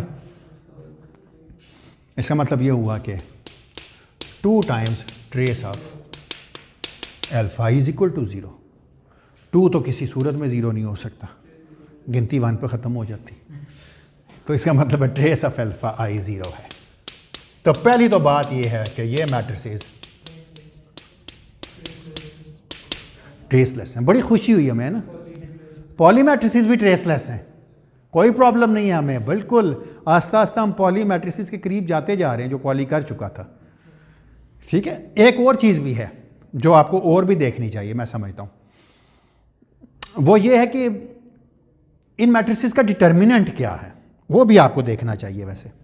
अच्छा, उससे पहले ट्रेस ऑफ अल्फा आई तो 0 है, ट्रेस ऑफ बीटा क्या है, कैसे 0 है, ये मुझे प्रूफ करना है कि मेरा ट्रेस ऑफ बीटा भी 0 है, क्योंकि इस अलजबरा में अगर ये सारे मैट्रिसेस एक ही प्रॉपर्टी होल्ड करते तो बड़ी आसानी होती। ये मेरा क्लेम है, मैं कैसे जस्टिफाई करूँ? कोई आप में से अल्फा से ज़रब दे दूँ इसको, तो alpha i beta is equal to minus beta alpha i. शाबाश, अल्फा आई से ज़रब दे देता हूँ, सेम है ना वो, तो इसका मतलब है इसको मैं यहाँ से अगर अल्फा आई से ज़रब दे देता तो मैं क्या लिख देता? किसी एक के लिए भी चेक कर सकते हैं आप, क्यों ना एक के लिए चेक कर लूँ, आई लिखो, चलो आई के दोनों तरफ अल्फा आई से ज़रब दे देते, तो क्या बन गया? ये अल्फा आई का squared beta is equal to minus alpha i beta alpha i. Alpha i का स्क्वायर किसके बराबर है? 3। देर आर 3 अल्फाज, आई गोज फ्रॉम 1 to 3, इसलिए मैंने कहा सारा करता हूँ, मुझे पता था ये गलती करेंगे। 3 times beta is equal to minus alpha i beta alpha i. दोनों तरफ ट्रेस ले लेता हूँ अब। So trace of 3 times trace of beta is equal to minus trace of alpha i beta alpha i. Once again ये cycle होगा, इधर आ जाएगा, तो इसका आंसर क्या आ जाएगा? Minus 3 times trace of beta. So this implies this. तो claim जो हमारा था वो जस्टिफाई हो गया, कोई गलती नहीं की हमने ये क्लेम करने में, बिल्कुल ठीक क्लेम किया। ऑल अल्फाज एंड बीटाज आर ट्रेसलेस। अब आगे चलते हैं, बात यहां ख़त्म नहीं हुई। इनके डायमेंशंस कितने हैं, है ना?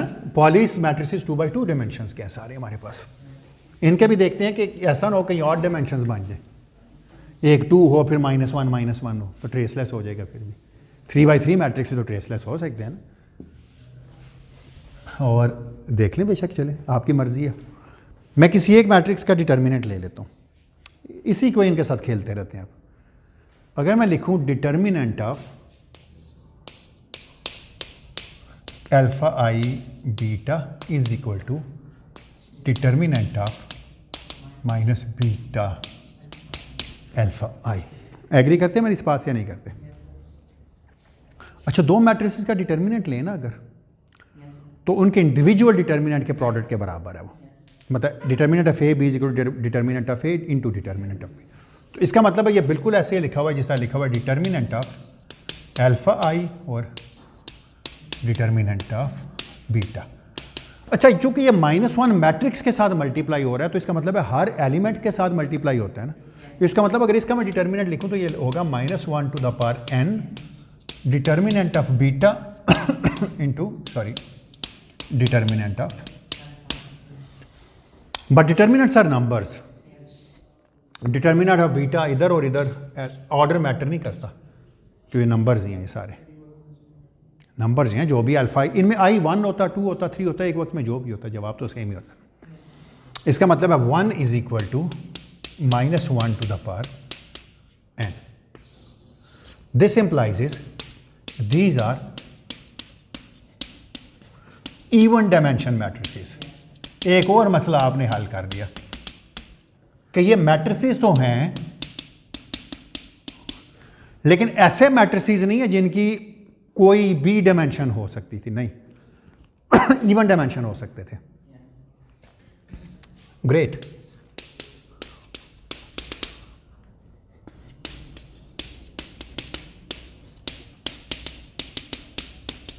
पॉली मैट्रिसेस इवन भी हैं डायमेंशन में, 2 बाई 2 हैं, ट्रेसलेस भी हैं, सारी प्रॉपर्टी सेटिस्फाई करते हैं, कोई प्रॉब्लम नहीं है अभी तक। तो मसला कंडीशन 4 थी, मैट्रिसेस 3 है तो number of matrices are less than the number of conditions. लेकिन 2 कंडीशंस को कंबाइन करके आपने डेल्टा फंक्शन बना लिया तो और आपको खुशी हो रही थी, है ना? हाँ, अच्छा, बिल्कुल वही करेंगे, बिल्कुल सही कह रहे हो। हम पहले इस आइडेंटिटी को देखते हैं सेटिस्फाई करते हैं नहीं करती, एक ही पे बस हो जानी है। अब देखिएगा, sigma i sigma j plus sigma j sigma i is equal to satisfy करती है ये बिल्कुल उसी के करस्पॉन्डिंग आइडेंटिटी है जो ये थी, alpha i alpha j plus alpha j alpha I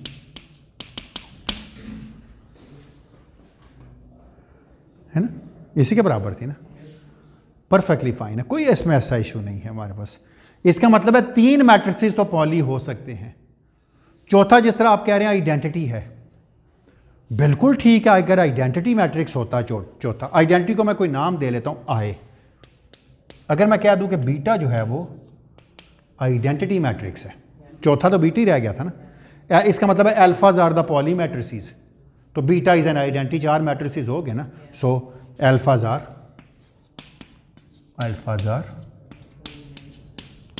poly, alphas are Pauli matrices. Beta अगर आइडेंटिटी होता तो alpha i beta is equal to minus beta alpha. ये तो लगता है जैसे सेटिस्फाई हो रही है, लेकिन मसला ये है but trace of identity is not equal to 0। मसला इसीलिए मैंने कहा था 2 प्रॉपर्टीज हैं, ट्रेसलेस भी हैं और ये एंटी कम्यूटेशंस भी हैं।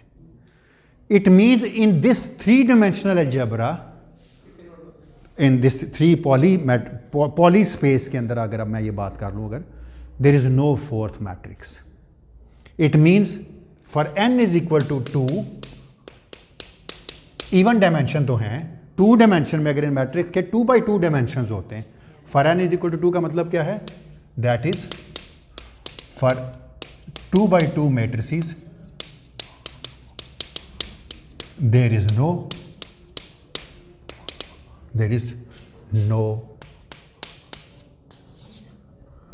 4th matrix, that is traceless.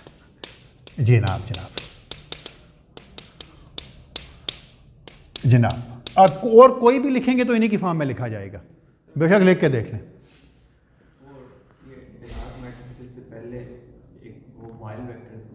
हाँ वो भी अभी भी आ जाएंगे वो उसमें जो चौथा वेक्टर है उसको आइडेंटिटी ले लेते हैं, हाँ वो ट्रेसलेस नहीं रहता। हाँ वो की ये चीज़ें वायलेट नहीं करते वो नहीं, वो उसके लिए इक्वेशन भी बदल जाती है, उसके लिए मैट्रिसेस का अलजबरा भी चेंज, हाँ वो मैट्रिसेस का अलजबरा ही बदल लेते हैं हम उसके लिए। वाइल्ड रिप्रेजेंटेशन वो एक रिप्रेजेंटेशन है, एक डिराक रिप्रेजेंटेशन, एक पॉली है, एक वाइल है। मैं जिक्र करूँगा वाइल्ड रिप्रेजेंटेशन का भी, डोंट वरी। बिल्कुल हाँ हाँ वो नहीं है, लेकिन उसका कॉन्सिक्वेंस भी कोई पे करना पड़ता है वो, हाँ एग्जैक्टली, उसके लिए हमें कोई कॉन्सिक्वेंस पे करना पड़ता है, वो आऊँगा उसके ऊपर वाइल्ड रिप्रेजेंटेशन के ऊपर। कुछ में मैथ प्लस भी करना पड़ जाता है हमें पार्टिकल को। हाँ तो इसका मतलब है कोई चौथा नहीं है। अब हमारे पास क्या ऑप्शन है, लेट्स ट्राई 4x4 मैट्रिसेस। लेकिन देखें हमने कोई बड़ा काम नहीं करना, 2x2 का अलजबरा हमें पता है, 4x4 का बनाना कोई मसला नहीं। हम क्या करेंगे, let's define alpha i is equal to sigma i 0 0 minus sigma i। Minus क्यों लगाया, ट्रेस 0 हो जाए, और सिग्मास क्या है, पॉली मैट्रिसेस है। दूसरी क्या बात है, beta is identity 0 0 minus identity. इसमें जो 0 है ये भी 2x2 का मैट्रिक्स है, ये भी 2x2 के सारे जीरोस जो है ना ये 2x2 के मैट्रिक्स हैं, और आइडेंटिटी भी 2x2 का है, तो दीज आर 4x4 मैट्रिसेस। आपने देखा कितना सिस्टमैटिकली चीज़ें की हैं डिराक ने भी, अगर इसी तरह की हैं तो, कि पॉलीस पे आए, पॉली का अलजबरा सेटिस्फाई करके देखा, कोई चौथी चीज़ नहीं थी पॉकेट में, चौथी चीज़ डालने के लिए पॉली को नहीं छोड़ा हमने बीच में, एहतराम भी है ना पॉली का, तो हमने उसको साथ साथ पकड़े रखा है कि हाँ हाँ कमाल। और मैं इस पे एंड पे मुझे याद करना है, कमेंट करूँगा, ठीक है ना, इस वाली चीज़ पे।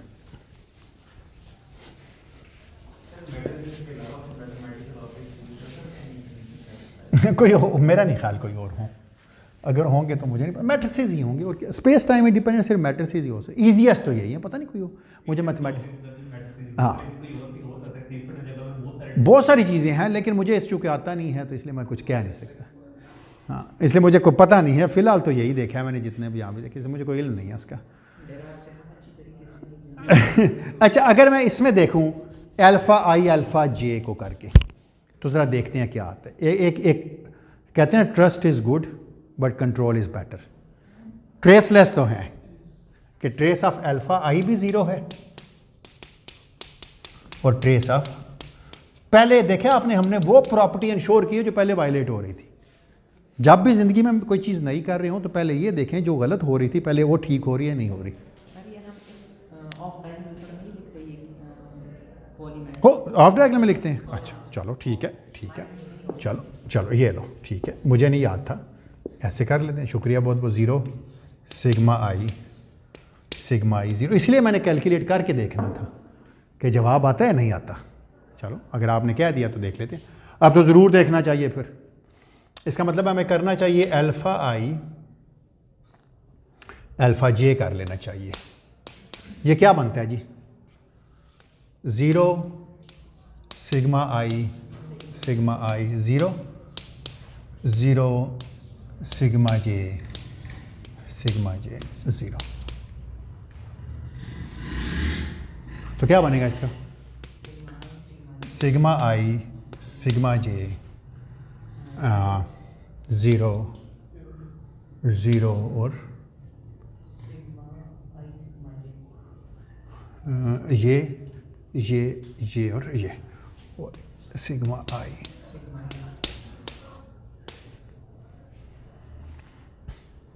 बिल्कुल ठीक है। अच्छा आपने मुझे बताया था कि आप लिख सकते हैं भाई सिग्मा i सिग्मा j की जगह ये भी मैं लिख सकता हूँ ना, minus sigma j sigma i plus 2 times delta i, ये 0 0 लिख सकता हूँ ना। अगर इसको मैं उल्टूँ इस प्रॉपर्टी से, अगर मैं इस प्रॉपर्टी से उलट दूं तो यही लिखा हुआ है ना। और क्या बन गया 0 minus sigma j sigma i plus 2 times delta i जे।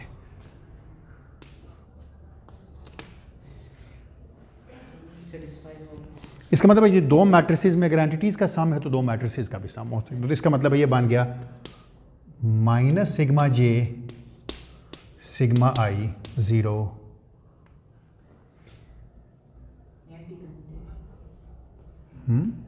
कुछ गलत कर दिया मैंने?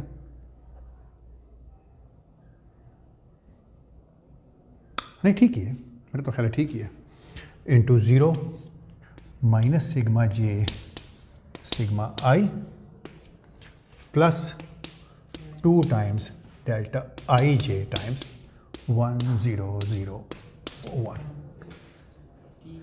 ये क्या लिखा हुआ है? ये बिल्कुल यही लिखा हुआ है, माइनस साइन बाहर निकलो तो this is nothing but this is minus alpha j alpha I plus 2 times delta i J into identity 4/4 की। तो सेटिस्फाई हो गया ना ये। तो इसका मतलब है alpha i alpha j is equal to 2 times, perfectly fine. अगर सेम होते तो 1 हो जाता, सेटिस्फाई हो रहा। बस एक चीज़ चेक करनी रह गई, वो है अल्फा बीटा वाली। पर अभी तक हमने दरमियान में डिरा की कोई कहीं भूल ही गए हैं, है ना? क्या है ना, अलजबरा की तरफ चले गए, डिरा की कोई कहीं दरमियान में बेचारी रह गई है जी। हाँ वो अब देख लेंगे क्या बना उसका, वो बाद में भी देखी जा सकती है, लेकिन आज अलजबरा भी हो जाए तो काफ़ी है। तो क्या बना जी फिर, अब हजूर बताइए। नहीं अल्फा आई बीटा वाली भी तो चेक करें ना। अल्फा आई ट्रेस तो चेक कर चुका हूँ यार, कितनी दफ़ा कराना है मुझसे ट्रेस चेक। अब मैं करता हूँ alpha i beta plus beta alpha आई, तो क्या बन गया ये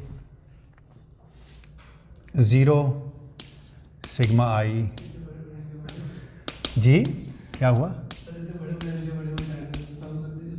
हाँ ये ब्लॉक डायगोनल मैट्रिसेस का बड़ा फ़ायदा है।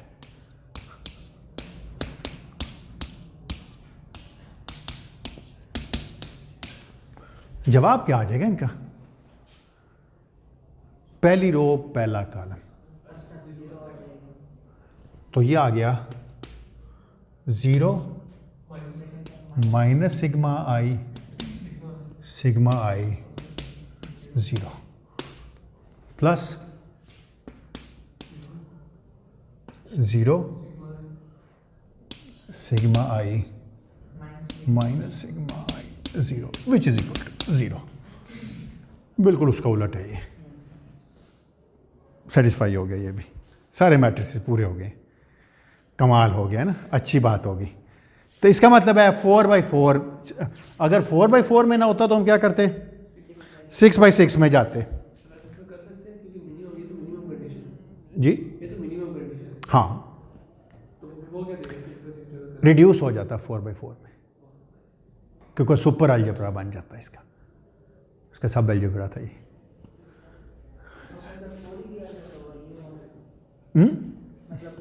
इसमें भी पाली आए हैं, पाली बेचारे को कितना लाना चाहोगे? ठीक, 4/4 और 2/2। हाँ हाँ बिल्कुल ठीक है, लेकिन क्या ज़रूरत पड़ी है जिंदगी मुश्किल करने की? कहीं तो असाइनमेंट दे देता हूँ। मोस्ट ऑफ द टाइम जो मुझे चीज़ नहीं आती होती मैं स्टूडेंट को असाइनमेंट दे देता हूँ, वो कुछ ना कहीं से निकाल ही लेते हैं। उन्हें पास होना था, मैंने कौन सा होना है? मैं तो कुछ गलत करूँगा, कहूँगा सॉरी यार गलत हो गया है ना। चले अब मैं वापस वही इक्वेशन लिखता हूँ जो शुरू में लिखी, माइनस साइन रखूँगा, मैंने नया हैमिल्टन नई इक्वेशन रखी थी, तो वरना उस साइन की एम्बिग्युइटीज आ जाती है। तो minus iota alpha dot del plus beta m into psi, ये मैं माइनस साइन यहाँ रखना चाह रहा हूँ ताकि मेरी वो जान छूट जाए माइनस साइन से, प्रॉपर फॉर्म अचीव हो जाए, कोई फ़र्क नहीं पड़ेगा कॉन्जुगेट लेने से भी। अच्छा इसको उठा के मैं अगर इधर ले आऊँ, नहीं हाँ इसको उठा के अगर मैं इधर ले आऊँ तो क्या बन जाएगा, iota d by D t psi minus iota alpha dot del psi plus beta m psi is equal to 0। हाँ, बड़ा अच्छा लग रहा है सारा लिखा हुआ है ना। बस किसी तरीके से यहाँ बीटा ना होता तो बीटा से ज़रब दे देते हैं, तो क्या बन गया iota beta d by D t psi minus iota beta alpha dot del plus m, ये साई हटा देते हैं अब यहाँ से। अच्छा, साई कितने बाई कितने का मैट्रिक्स है? अब पॉली में 2 बाई 2 का था ना, तो psi is 4 by 1 matrix. This is known as a column matrix. 2 by 2 था, हर सिग्मा 2 बाई 2 था, उसके लिए एक 2 बाई 1 का मैट्रिक्स, दूसरे सिग्मा के लिए 2 बाई 1 का मैट्रिक्स, तो टोटल कितना बन गया? तो देखें ना, एक इसके लिए हो गया ऊपर का कंपोनेंट, इसके लिए नीचे का कंपोनेंट हो गया। This is a 4 component matrix. अच्छा, एक काम क्यों ना करूं, मैं ये कहता हूं कि लेट्स डिफाइन, इस इक्वेशन को मजीद खूबसूरत लिखने की कोशिश करते हैं। Let's define beta is equal to gamma 0 और beta alpha is gamma vector. तो क्या बन गया ये? Iota gamma 0 d by D t minus iota gamma vector dot del vector plus M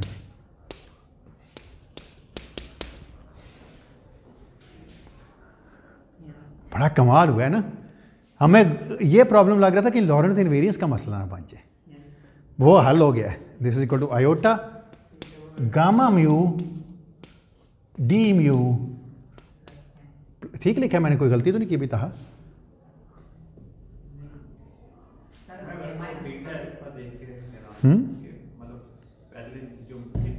या माइनस बीटा एम था ना, अजर पहले नहीं बोले तुम हैं, अब तुम कह रहे हो कि माइनस था। सर अगर मतलब प्लस होता और ये माइनस हम हटा देते तब भी ये यहाँ माइनस था।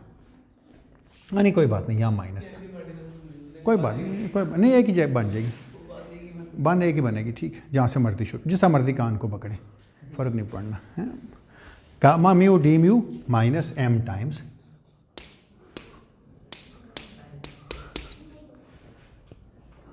आ गया ना जवाब। डिराक ने इक्वेशन को पता कैसे लिखा था?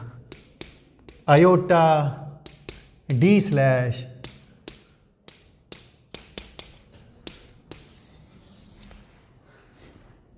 this is the Dirac equation.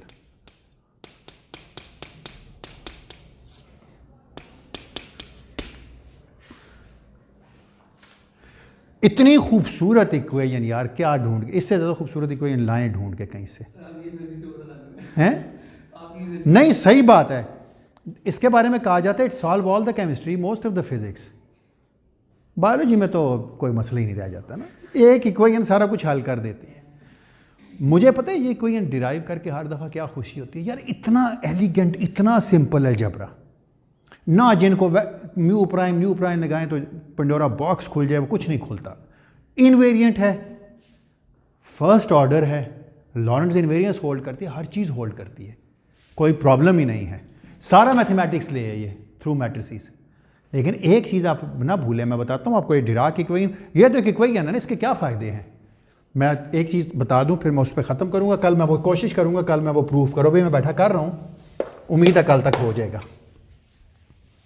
मैंने पहले किया हुआ, ये नहीं कि नहीं किया हुआ, लेकिन एक गलती रह गई थी पहले, तो कोशिश करूँ, अगर हो गया तो कल करा दूँगा, वरना जब होगा तो करा दूँगा। ठीक है। अच्छा, इसमें ना एक और ख़ास बात है, सिर्फ मैं यहाँ ये करना चाह रहा हूँ। आपको याद है आपने लिखा था alpha i alpha j plus alpha j alpha i is equal to 0, लिखा था ना आपने ये।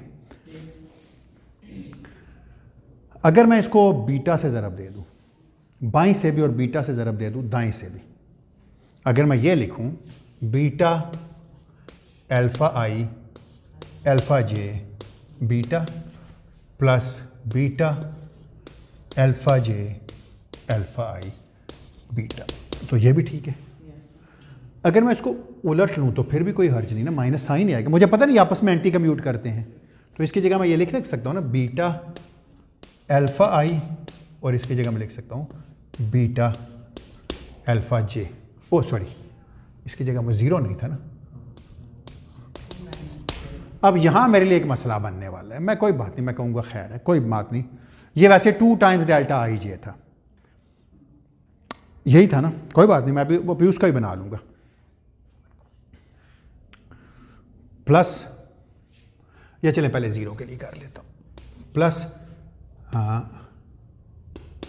Beta alpha j alpha i beta is equal to 0। ये कब था? जब आई और जे बराबर नहीं थे। तो इसका मतलब है ये लिखा हुआ है gamma i gamma j plus gamma j gamma is equal to 0। बिल्कुल ठीक है। एक इक्वेशन ये भी थी मेरे पास, alpha i beta plus beta alpha i is equal to 0। एक ये भी थी ना।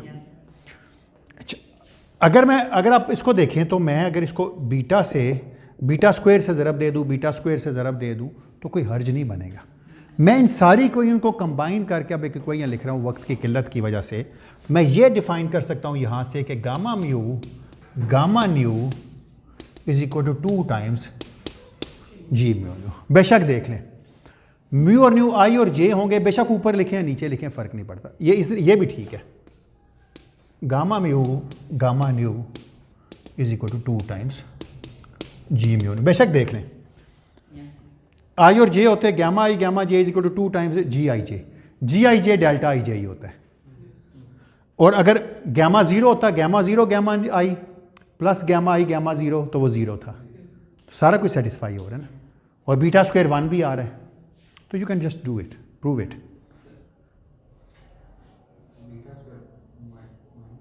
-1 आ रहा है, अच्छा।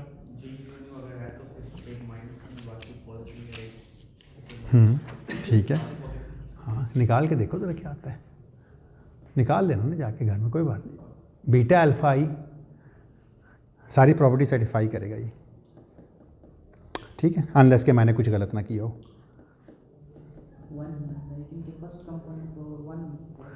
बाकी -1 है ना, बेशक देख लें, लेकिन उसमें beta alpha i beta minus sign ख़त्म हो जाएगा दोनों तरफ से। देखिएगा आप, ट्राई कीजिएगा, कर लें, घर जाके कर लीजिएगा। खैर कोई सवाल यहाँ तक किसी का हो तो आप मुझसे पूछ लें, मैं देख लूँ मैंने सारा कुछ ठीक किया या गलत किया। कुछ पता नहीं, कुछ किया तो है। अल्फ़ा आई बीटा पता नहीं, यही कंडीशन लिखी थी, alpha i alpha j alpha i, ठीक है, सब के लिए होल्ड कर रही है, ठीक है, चेक कर लीजिएगा, नो प्रॉब्लम। इसका मतलब है आपके गैमा जो है ये 4/4 मैट्रिसेस हैं। तो पहली बात जो मैं बताने लगा हूँ डिराक की कोई ने की थी, वो ये थी कि इसने फाई को साई बनाया और साई को कॉलम मैट्रिक्स बनाया। इसका मतलब है psi contains the information of a spin, क्योंकि Pauli matrices contains the information of a spin up spin down. इसका मतलब है इसके पास भी एक स्पिन की इंफॉर्मेशन है, इसलिए साई को कहते हैं स्पिनर। कल के लेक्चर में मैं बताऊंगा इसको स्पिनर कहते हैं। दूसरी ब्यूटी डिराक इक्वेशन की पता क्या थी? एक ब्यूटी डिराक इक्वेशन की है कि it predicts anti particle, naturally predict कर देती है कि एंटी पार्टिकल होना चाहिए, ठीक है। दूसरी इंपॉर्टेंट प्रॉपर्टी जो डिराक इक्वेशन की है वो पता क्या है? It predicts g is equal to 2, Landé g factor is equal to 2।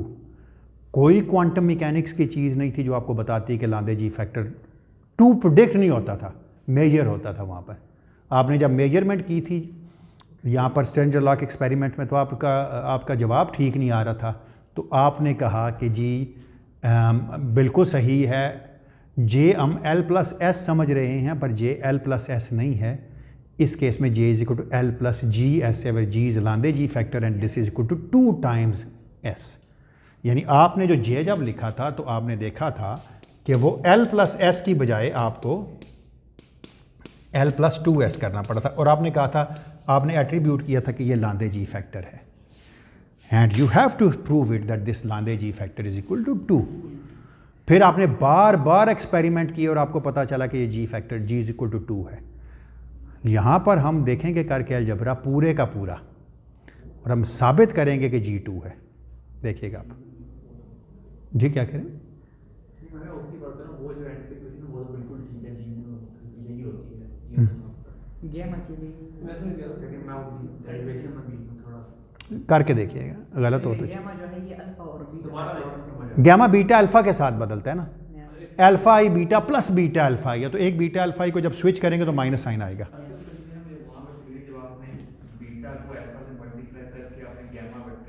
हाँ हाँ मैंने अब तक जितनी भी डेरिवेशन देखी है उनमें मतलब जो बीटा होता है उसको गैमा दी और जो अल्फा होता है उसको सीधा गैमा वेक्टर। हाँ मैंने उल्टा काम किया है।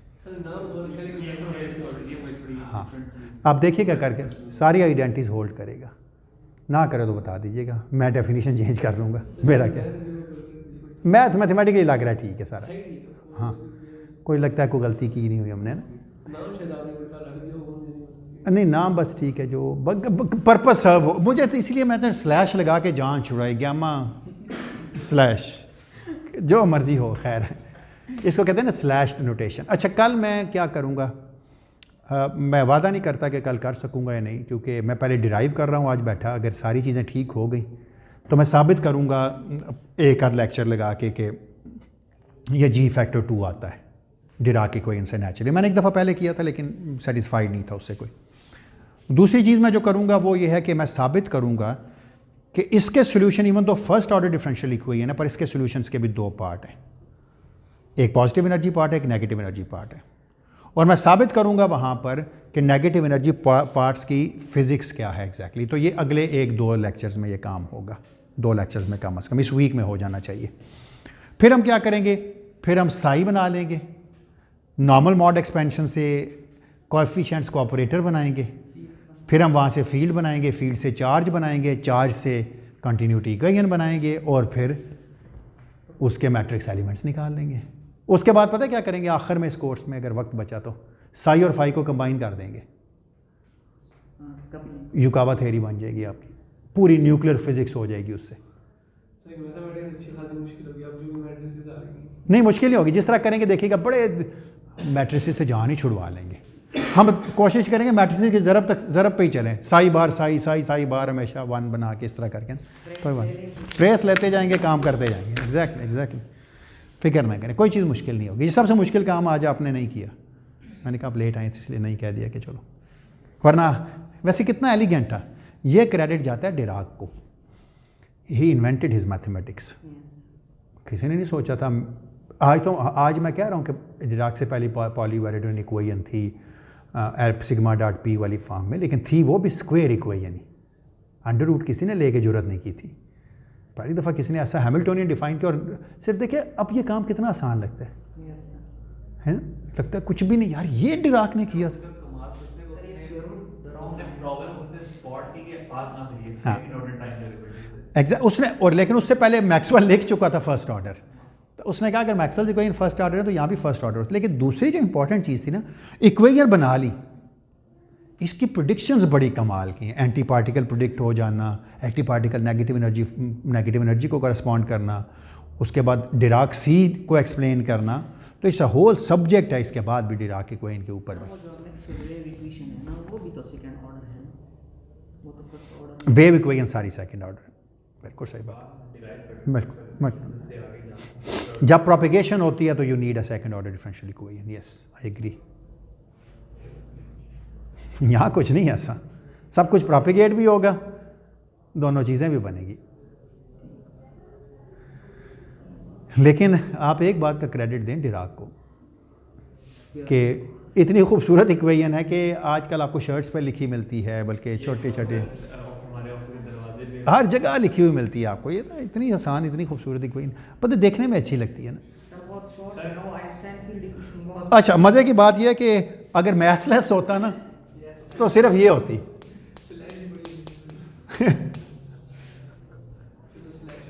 और इनवेरिएंट होती, लॉरेंस इनवेरिएंट, फिर भी आई को भी ख़त्म कर दे, d slash psi is equal to 0।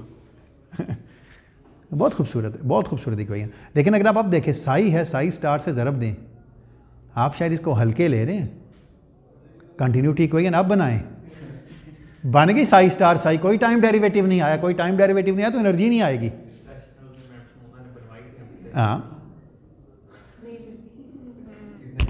नहीं, कैसे, कोई मुश्किल काम ही नहीं है ना। आप डी साई लिखें, साई स्टार से ज़रब दें, साई साई स्टार करके कहीं बन जाएगी, मैट्रिसेस का मल्टीप्लाई। साई स्टार नहीं होगी, साई बाहर होगी, बनाएंगे हम।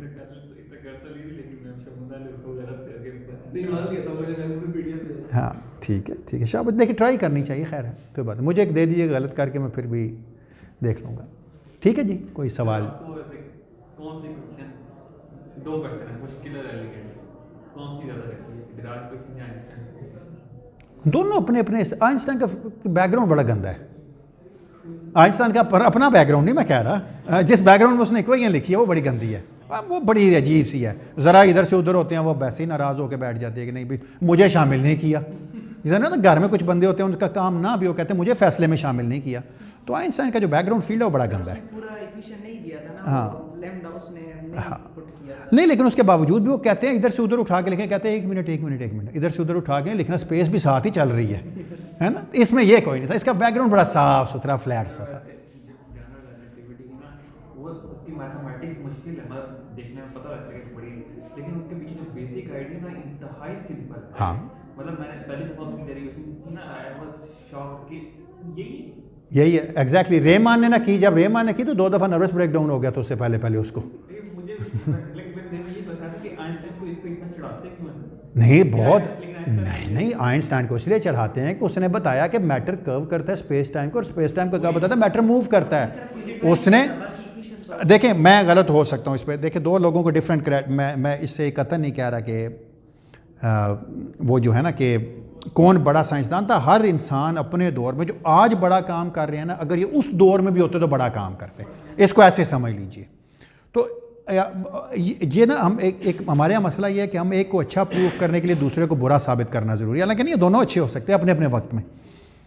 लेकिन प्रॉब्लम सारा ये है कि आइंस्टाइन ने जब ये इक्वेशन दी थी तो उससे पहले रेमान ये काम कर चुका था, रेमानियन ज्योमेट्री वाला सारे का सारा। आइंस्टाइन का जो डेरिवेशन स्टार्ट करता है ना आइंस्टाइन, लाइक सिंपली, मतलब अगर आप कोई सॉन्ग न्यूटोनियन इक्वेशन लिखो ना, दैट स्क्वायर 5 4 5 g1, अब सिंपली उसे जनरलाइज कर सकते हो कि वो कहते हैं कि हाँ यहाँ पे कोई स्पेस की चीज़ होनी, हाँ यहाँ पे कोई एनर्जी के टर्म होने चाहिए, मैटर एनर्जी टर्म्स होने। उसकी पहली इक्वेशन इसने ये लिखी है, r समथिंग प्रोपोर्शनल टू जी। अच्छा, उसकी वजह आर पता था रिचीज से, पूरा रेमान ज्योमेट्री बना चुका था। रेमान पता नहीं किसका स्टूडेंट था, गॉस का। उसने कहा जाओ कोई ऐसा काम करके लाओ जो डिफरेंट हो। बेचारा जाते उसमें नर्वस ब्रेकडाउन हो गया। दोबारा आया तो उसने कहा नहीं कुछ ऐसा करके लाओ जो पहले कभी ना किसी ने किया। वो फिर उसको नर्वस ब्रेकडाउन हो गया। तीसरी दफ़ा जब वो आया तो वो उसने पूरी रेमानियन ज्योमेट्री बनाई गई थी। और रेमानियन ज्योमेट्री अगर आपको आती है, आप भी आज कोई भी कोई लिखना चाहें तो लिख लें, कोई हर्ज नहीं है। लेकिन डिराक से पहले ये अलजबरा एग्जिस्ट करता था, लेकिन डिराक की खूबसूरती है उसने राइट फ्रॉम द स्टार्ट अपना अलजबरा डेवलप किया है। ये दोनों में एक डिफरेंस है। और अगर आप फाइनमैन को देखें ना, तो फाइनमैन ने कमाल किए हुए सारे, लेकिन उसके नाम पे कोई इतनी खूबसूरत इक्वेशन नहीं है।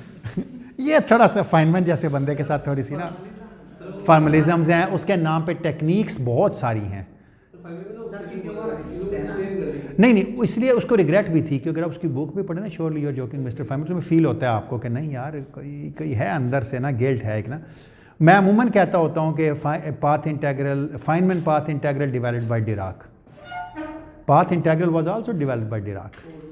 हाँ बिल्कुल पता था कई रास्ते हो सकते हैं, लेकिन फाइनमैन ने उस अप्रोच को बड़ा एलिगेंट किया, इंडिपेंडेंट किया किसी भी फील्ड से उसको ना। ये बड़ी कमाल था। फंडामेंटल काम करना मुश्किल भी है। टेरेंस टावर बहुत अच्छे मैथमेटिशियन है, 13 साल की उम्र में उन्होंने फील्ड स्टडी की था, लेकिन अब फंडामेंटल एक्सिस्टेंस दरियाफ्त करना फिजिक्स की बहुत मुश्किल है। इसलिए फाइनमैन ने भी कहा था ना कि अब एप्लीकेशन पे ही नोबेल प्राइज़ मिलेगी। खूबसूरत बात लिखी हुई मैंने पढ़ी थी कि अगर आइंस्टाइन आज पैदा होता, मतलब इस ज़माने में होता ना, तो वो किसी रेपुटेबल इंस्टीट्यूशन में एक अच्छा प्रोफेसर होता और सिर्फ इंटेलेक्चुअल मतलब उस फील्ड की लोगों को उसको पता हो, जैसे एडवर्टाइजमेंट। हाँ सिर्फ मतलब फिजिक्स वालों को पता था, मतलब एक जीनियस, मतलब वो हाँ पूरी दुनिया में। एग्जैक्टली। लेकिन मैं आपको एक बात बताऊँ, कुछ लोगों ने बड़े आज भी, पता क्या होगा, अब हम फंस गए हैं फिज़िक्स में। फंस इसलिए गए हैं कुछ नया नहीं मिल रहा, जो मिल रहा है वो जो कर चुके नया वो मिल नहीं रहा, और जो मिल रहा है वो कर नहीं पा रहे, तो अब हम फंस गए हैं ओवरऑल। मेरा ये ख्याल है कि जिस तरह डिराक ने पूरी फॉर्मलिज्म चेंज करके रख दी थी ना, अब वक्त आ गया है कि हमें शायद किसी ऐसी चीज़ पे काम करना पड़े जिसमें एंटायरली न्यू फॉर्मलिज्म डेवलप करनी पड़े, जो करंट पार्टिकल फिज़िक्स को सेटिस्फाई करे, उससे एक स्टेप आगे भी लेके जाए हमें। क्योंकि देखिए हमें हिग्स नहीं मिला था, तो हमें ये चीज़ नहीं समझ आ रही थी कि कुछ पार्टिकल्स उसी हिग्स से इंटरेक्ट करके हल्के रहते हैं, कुछ भारी हो जाते हैं। तो हमने कहा जी 2 हिग्स हैं, तो हमने हिग्स मॉडल को एक्सटेंड किया था टू मिनिमल सुपरसिमेट्रिक स्टैंडर्ड मॉडल, जिसमें 2 हिग्स बोज डबलेट्स हमने रखे थे। हमें ये बड़ी उम्मीद थी कि हिग्स मिल जाएगा, और मिला हमें, लेकिन मिला स्टैंडर्ड मॉडल वाला हिग्स। अब सुपरसिमेट्री वाला अभी तक मिला नहीं। अगर सुपरसिमेट्री वाला मिल जाएगा शायद अगले कुछ 5-10 सालों में, लेकिन वो शायद इतना खूबसूरत ना हो, इन बिटवीन भी कोई थेरी हो, शायद सुपरसिमेट्रीज ना हो। अभी तक तो सुपरसिमेट्री के कोई हमें हिंट्स नहीं मिले पार्टिकल फिजिक्स एक्सपेरिमेंट्स में। कॉस्मोलॉजी में लोग यूज़ करते हैं, उस बारे में मुझे इतना आइडिया नहीं है। मेरा ये ख्याल है कि हम बहुत ज़्यादा ना, जिस तरह पहले लोग थे ना जो जियोसेंट्रिक अप्रोच वाले थे, वो इस बात पे पहुंचे थे कि यार एक ने कह दिया सूरज ज़मीन के गिर्द घूमता है, सब कुछ ज़मीन में, तो सारी उसी पे लगे रहे। अल्टीमेटली एक बंदे ने, कोपरनिकस आया, उसने इतना सा कितने 100 साल बाद उसने कहा नहीं हम हीलियोसेंट्रिक मॉडल पे चले जाएं। ब्राह का डेटा था, केपलर की इंटरप्रिटेशन थी, न्यूटन की फॉर्मलिज्म थी, वी गॉट इट एंटायरली। हमने अपनी सोच का पैमाना ही बदल दिया। प्रॉब्लम यह है कि सुपरसिमेट्री में हमने वो प्रॉब्लम एड्रेस करने की कोशिश की जो पार्टिकल फिजिक्स के स्टैंडर्ड मॉडल में अराइज हुए थे। हमें किसने बताया है कि नेचर सिमेट्री इसी तरह ही ब्रेक करती है spontaneously? Why we are so obsessed कि symmetry breaking is a spontaneous symmetry breaking phenomena? शायद कोई और हो, और वो इस स्केल पे जिस पे स्टैंडर्ड मॉडल या सुपरसिमेट्री है, इस पे स्पॉन्टेनियसली ब्रेक होती हो, वैसे किसी और तरीके से ब्रेक होती हो। तो जो मैं कह रहा हूँ ना कि शायद हमें पूरी फॉर्मलिज्म बदलनी पड़ेगी, वो वही होगा जिसको नौकरी नहीं मिलेगी। क्योंकि अगर उसे नौकरी मिल गई तो वो 5 पर्चे पूरे करता रहेगा पाकिस्तान में, 5 किए तो वो, या 6 किए तो वो एसोसिएट हो जाएगा, फिर 14 करेगा तो प्रोफेसर होगा, और एक दफ़ा उसने 14 पेपर लिख लिया और प्रोफेसर हो गया, फिर वो कोई काम नहीं कर सकेगा। तो इसलिए कोई अच्छा जीनियस माइंड हो जिसको नौकरी ना चाहिए हो, तो वो ये कर सकता है, वरना तो क्या है, तो इससे भी दिल फरेब हैं हम रोज़गार के, तो फिर तो वो बेचारा रोज़ी रोटी में ही लगा रहेगा। उसकी ट्रेनिंग पहले से ही करनी होगी। हाँ, तो शुरू कर दो फिर आज से आज से रोज़ा रखना शुरू कर दो, भूख काटना शुरू कर दो। बड़ी माम के साथ ऊपर एक चिल्ला खाली है, जाके बैठ जाओ और कुछ अरसे बाद एक इकवाई का निकाल लाना, खाना पीना में तुम्हें वहाँ पहुँचा दिया करेंगे। ठीक है जी, चलें, थैंक यू। इंशाल्लाह फिर ज़िंदगी रही तो कल मुलाकात होगी।